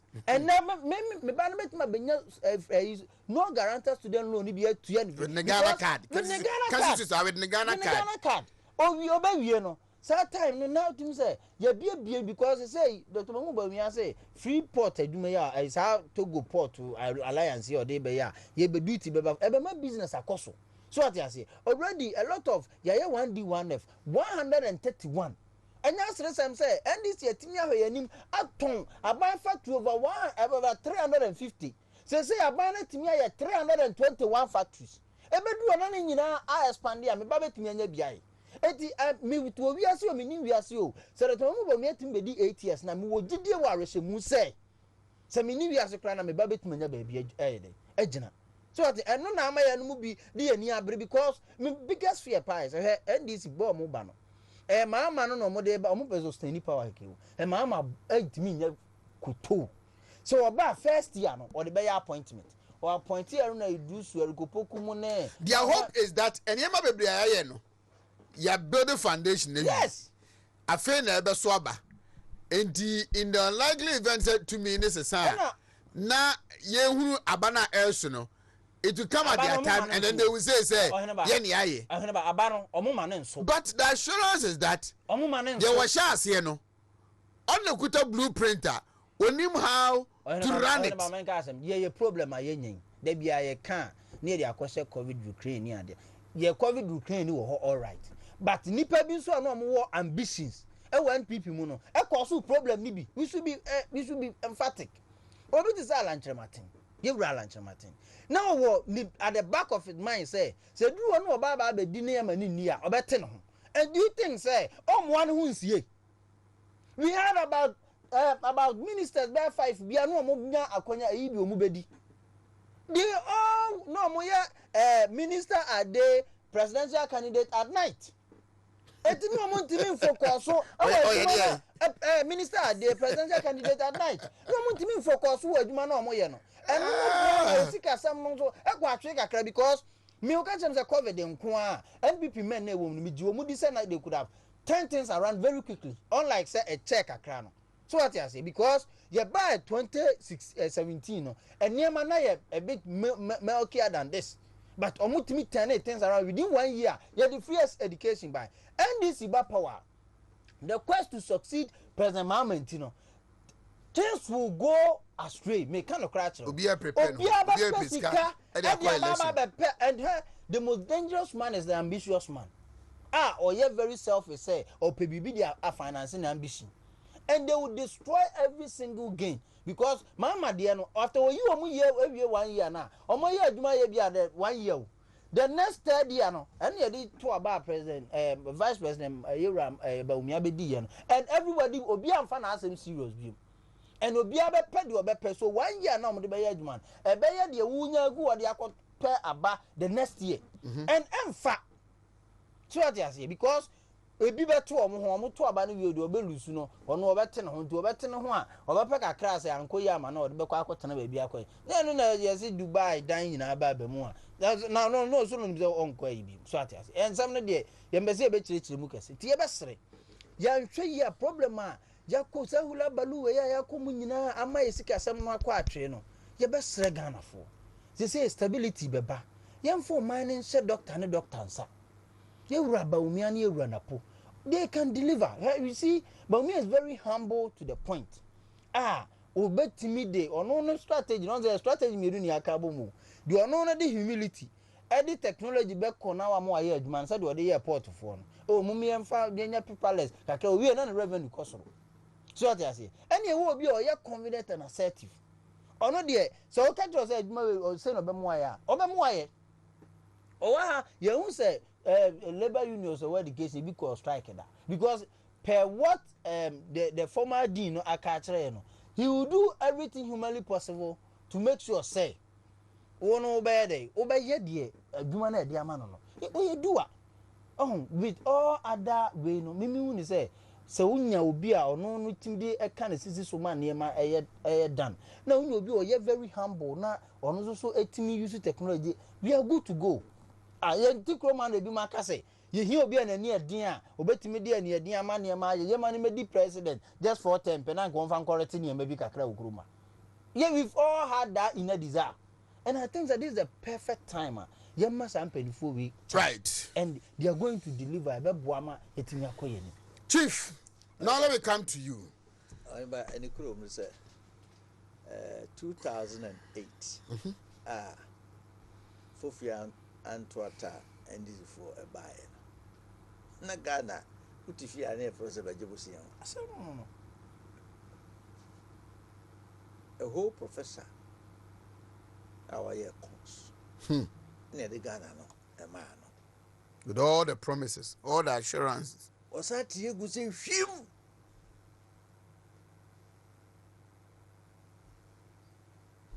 A mere view. A young one, you catch them. A musudia, a mere beam, a mere beer war, a musudia. A musudia. A dear who be penno. Nasrawa, or didn't know quite a co one Benny. If you want to watch in the background, but then it won't change say, Nanoa. Any paya all proud the idea about in the Sad time 2008, no cow.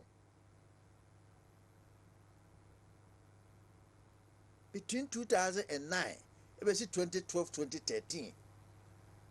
No cow. When you are quite the Busuminsia. As a president. As a president. Emma was a Busan and say, what you did that they know Busa as a president or as a human being. No, dear Coba be or dear Coco Druye. I am female and circumfin and net doom so. Mr. McCarthy Christian service for the first time in the history of the school. That time, no, a school for me, school fees in Dia. Because you mean you go. I got a don't can you generator and a yajuma. The operational cost. Now by exams, who if you doom light. I got top. Fortunately, Nametebe campus. The me back Christians and better school more business. Almost so fluent. Almost so genset na botena. Near Duno. Near Duno. Massa. And some must see you. National Mampenda Dano kind. Say I Ghana for your fee. There's a radio station, baby, near botena near Duno. If you are at 4 a.m. no matter so because of fuel at the power agent certainty. 24-hour economy France in Timmy because so many labor. When will be before go France? What has happened? They say no country in the whole year so me operate even 20% of it. Any part by nature yanko pon ball war no. It draw you bra. When person chase also call me now that by nature. To be of force you may be a man baby man sabe home. E shame. Ye krom ha 24 hours what be call a bire man as woku. Me trigger ho can any ho. E be a higher. And out of one na do baby because yeah percentage was about 60% of our population. How many farmers? Into a coffee na do na bobe here. And as I got on the okejeti adwum. A bon on na now I say 24 hours 2 hours upon na among kwan ni pafoforo nsa metone me hu ni obeso kire instruction bia wo ka 24 hours no they are already operationalizing that 24 hours oko hospitals are 24 hours ye kai kura me ni sa habe kura ye on by the no cancer money Ghana for the no cancer money na nipa tani osusu yesitie no sa na Bible say tie. The more you use your word to say certain things, ni also in so. Hwe mrantie ne maba wa omutifia ye be fa omo adwuma. Aneba teacher for ba ya for omo nanka 5 years on a row. Now we invest for the first time in the history. Unemployment Graduates Association. The buy who say come there man for pressure system the critique napco. Dr. Mahmoud Almiadalma. take obi anadwene so no hu se challenge aba agenda 111 covid ba ya that time yenye kwan di this is that time who the other person sit here na wa santimemu na ayie he ye ha wo ne awade entete na no cheta dindindin a ye to din ye so am tu abusuanfo kakra bi ne eba wa anye ne yi a ye bebo odi ne emo ne yie ye yi aba ofie especially papa ne ya tutum ye se anya yie untimi ko restaurants hotel kura ya tutum ne ni party fie go so mampani boni pankwa ho ban ne etua nkrofo ka when you know Minimum restaurant beer almost 30 years, it was doing very well. They started around August 2019. So July, it was doing very well. COVID by you close sooner down. No one to me encourage money at the day. After lockdown, no home corner farm management bear me and Sansem and they are two. And demand pay bill. And I know say the stories might be many. Team wa almost many Dr. Mamudu Bawumia and Dr. Napo na kamenu contest one time ne bibia no simple correla one cry e ko nipa 250 simple call and yes ya dey bin si da o yeah I am two nipa 250 the pandemic e bin si wi as da abrofu. We're one of the nations of the world that you manage here the nipa mortality rate no never form. Only time of funny pajuma and few mensa, we are human females and female no check up so many answer. On Fajuma no, or Famano, Bayajumana, that team Nimia no, and I'm saying Fagana no, and so on. That team Nipa Mudu, school free. All I don't tell Mamudu Bawumia. Now also Odiba de Kakra. Now also Uchi taxi Kakra. Mameno, any papano. What do you say? Mamma and papano. What's a papana? I'm rather a papano. One call school free organa. It drew almost so. By the time we move through office, a cry. Bass is yellow bee, who's a bass is yellow bee, getting kitty of school for $18 million a car, yet to our education ministry. Enti Ghana for NTS, fish what monk one board, dear, and you must want to tell that. Obi Bakase, Yahuan cried and did be a boy. There's a crop house, as I would say. So dear to Kenya and in Nigeria, or more near Yepe. What I say, you're sovereign, or more near Yepe, Kenya and Nigeria. Your cockra. And no, I'm a young could be an upper PCI, or you can buy. Continue 10 years, or no 40. Namakacha and Semasa. Zero Quakusi, Bravo. Young come on, go. Because no was a number damn missing my boss. We could infuse the name to me for a blog about Koranga.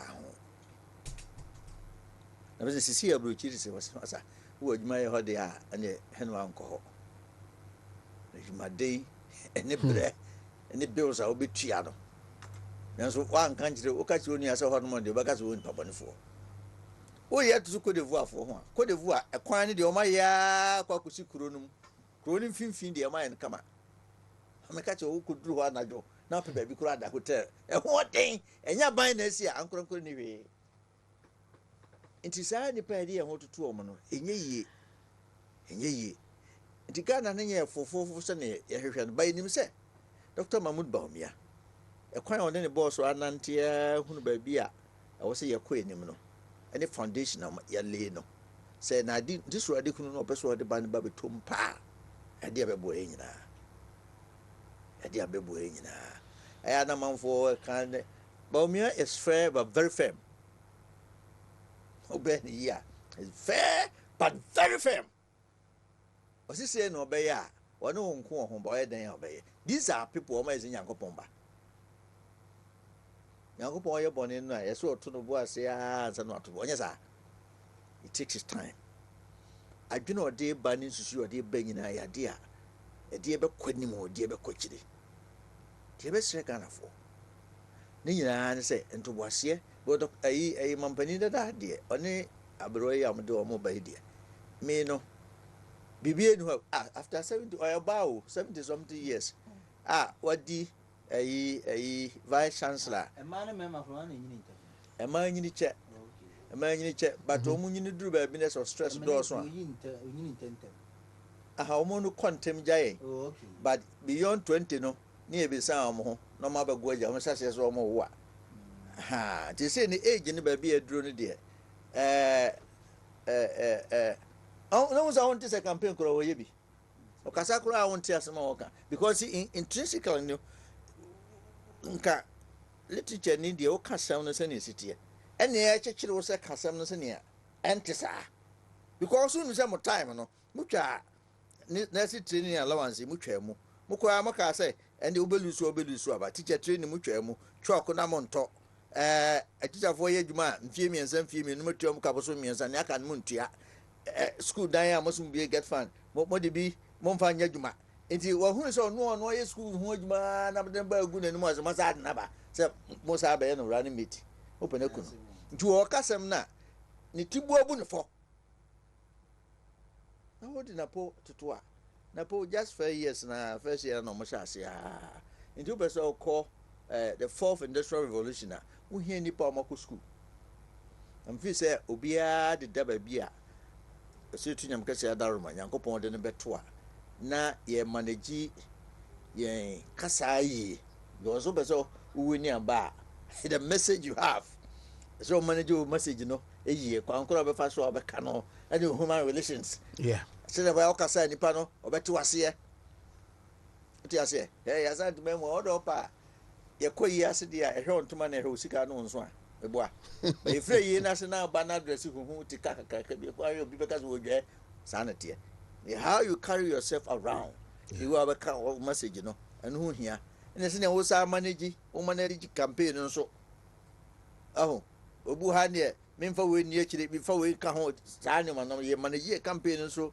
eyie na e was ka nso e ka ho ne de ya ba we say e MPP for dia ne akoso aboa Ghana magana timi akoso me ne me kama ye nyina ya te say Tembia NDC beba bia I'm going to sound tribalistic kaka but that's the reality. And this is back power beer. Ministry appointment crowd. Obama ya bako. Yes, your constituency is total power Ghana. And so this is bar. If your votes are not 600,000. A doors to see region be. And so when you post to pay when your power. Ministry appoint. Oh, Tiako na Shanty regional minister. It will be for different regional number. I say Nipania. Jamie now. Be bien home shall see or Shanty regional or movie. The din a fair revaluation to a satir dinner moment so what or the bias was say. Or satisfied no pa. Oh, ye. If you know Sabaton, nor the cannibia then, Abasaka on what ye did. Sa do your projects on the buy and bit me, you didn't but they never completed. On Message Jahoka at the atoll. Jebesre. Safani fan kind Casabe before. Me fan could in the Jacura so dear, if yes, I won't come into the hall. Yes, that's anti-my. Or China, you more cheat trade. The beer will be a for holding. And yet, Nigia and Concord tie MPP, a flag bearer, and then the run meet a chi. Nayina, Ghana Penifunia, Babishi Ho. Go forward to tune some Gumu Chantro. The actual politicians is an organa. MPs need 275. But the presidents are not listening. Depending in our combo, 4,000 kromundu. How can 4,000 people destroy the whole nation? And they be as a politician, politician for crown, music crazy at the moment. A tight 10%. 90% na kana kwani. The technical people who are Juma, almost who Zen Comasem. And it's any part of politician who are Juman Papa and Cra. Nessan sat tro and your coherent. I'm one of my Insa hena kyerɛ me ne ofiri mu ɛhyɛ akɔhwie na me ka sɛ akɔhwie kyɛ sɛ obi aka sɛm wɔ kan baabi na ɔsɛ dabi akɔhwie ne yɛ ni a ɛni hɔ koraa na ni kagum ba wo ka to so ma sɛ de okura dansedie sɛ na wogyina hɔ nti ɔkyena yɛ nyinaa mfa ho ɔden mmra menim sɛ aduanafoɔ no bɛboa me nsuo ntɔkyena Ewie mbete. O mama wi mate na ye nyina koshi ho. Aba se beto mpo achema wontu be pagya ni ahwiem. Na no you connect to pagya ni hwiem a. Ke kwa hemfie ba na e ba pa. Ese de je wan tena bo so a. No pagya ni ahwiem. Eye dia. Eye di was stadium no tena bo so. Na yemfa nkabo. Na no jubli ba so pagya ni hwiem. Yemfa nkabo mu. Ni nyina se dua na ben a. Of course, I mean, teenage bia ni ntwam man nko ni ehwe se MPP ba biem ni maintain short because you see 47 districts 43 districts ade ba kwa MPP ayama asantuma yen hwe o na 30 districts and MPP did 13 additional districts.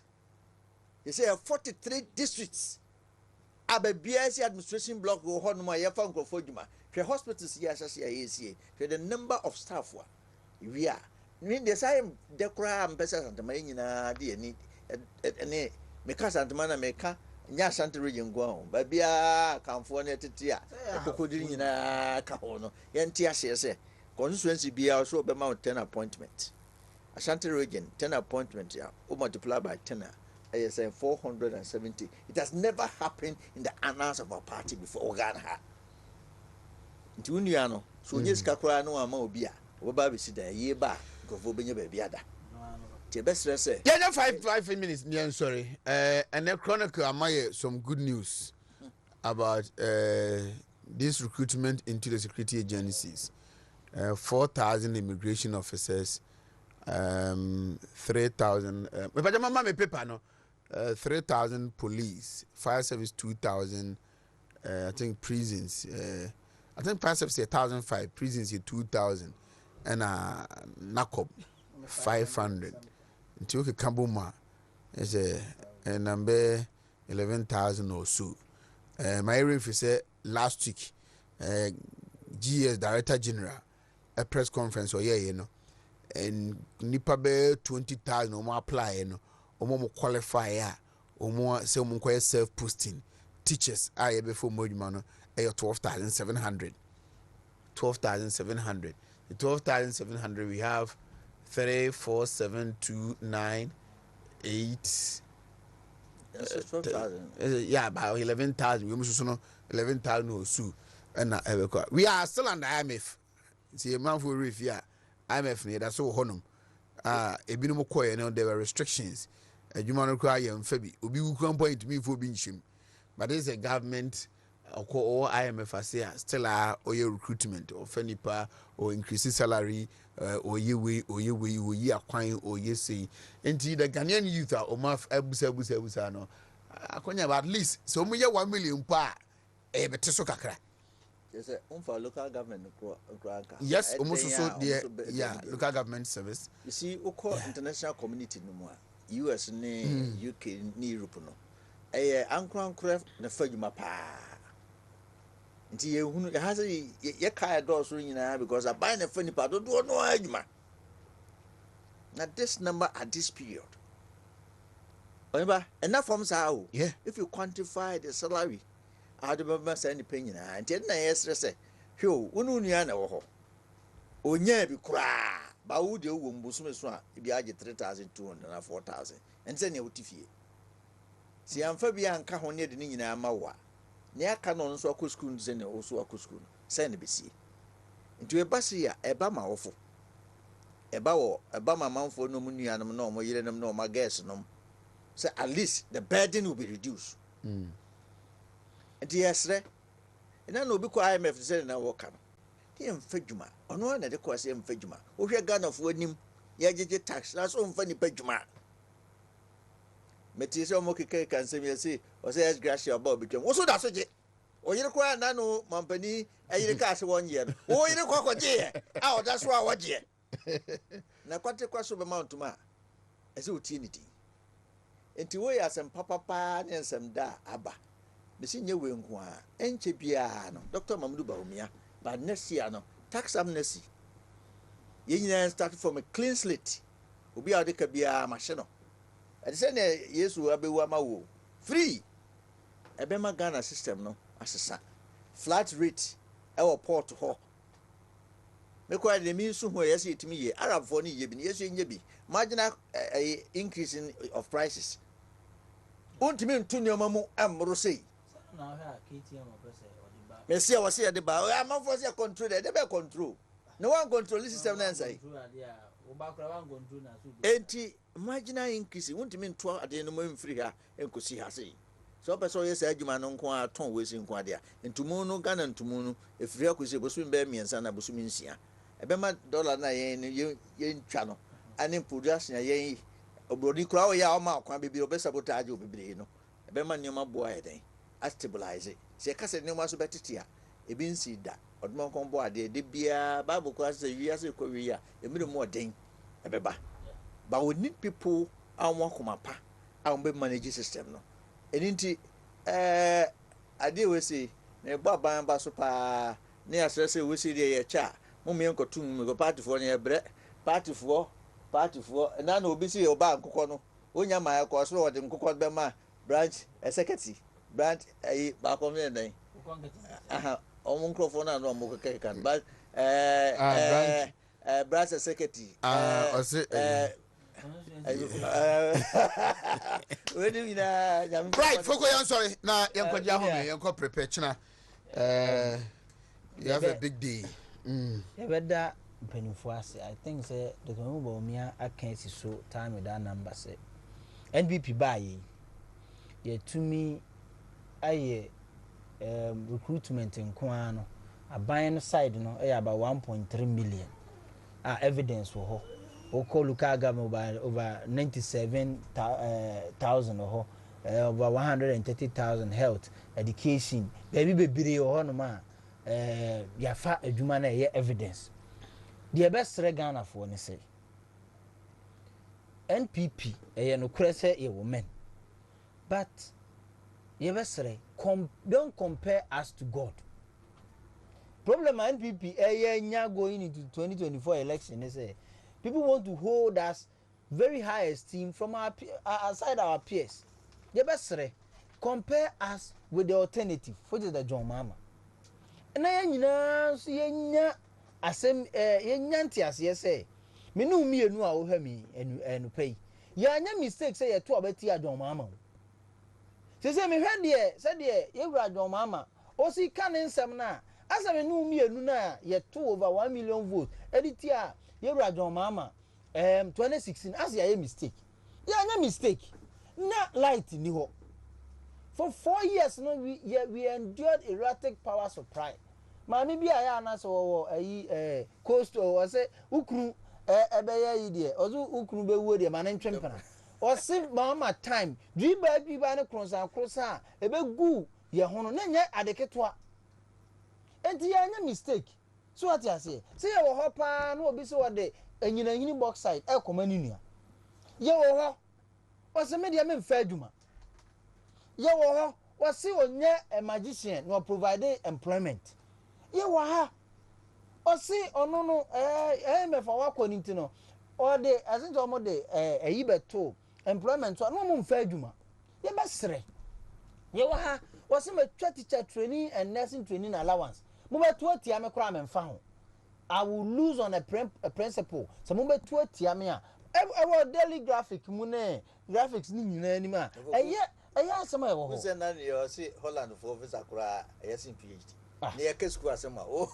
me because me there said there John Mahama person repackaging ho de ne ba no I said we made a mistake and ye to tia in 2016 me no mienu nyina so nim say ya nya mistake ye wo Gen Z's for bia omo no on say obia 2016 went me and to aba no so no 17 years so what you say it went me and to aba and omo ye first time voters omo register 2024 so what you say ote mama 8 years ni free na ni mfie mu a then as the pan cry no utim say obebe 10 less than 10 years so what you say obi afa ni wanya 18 no say that means say e ho mahama 8 years ni nyina no whether wan that no less than 10 years and sana ye de 8 years here dey 7 years e be kan ho wanya 8 years wanya 18 years wa register etu o man hunu what actually happened wo mahama 10 no and na last week nua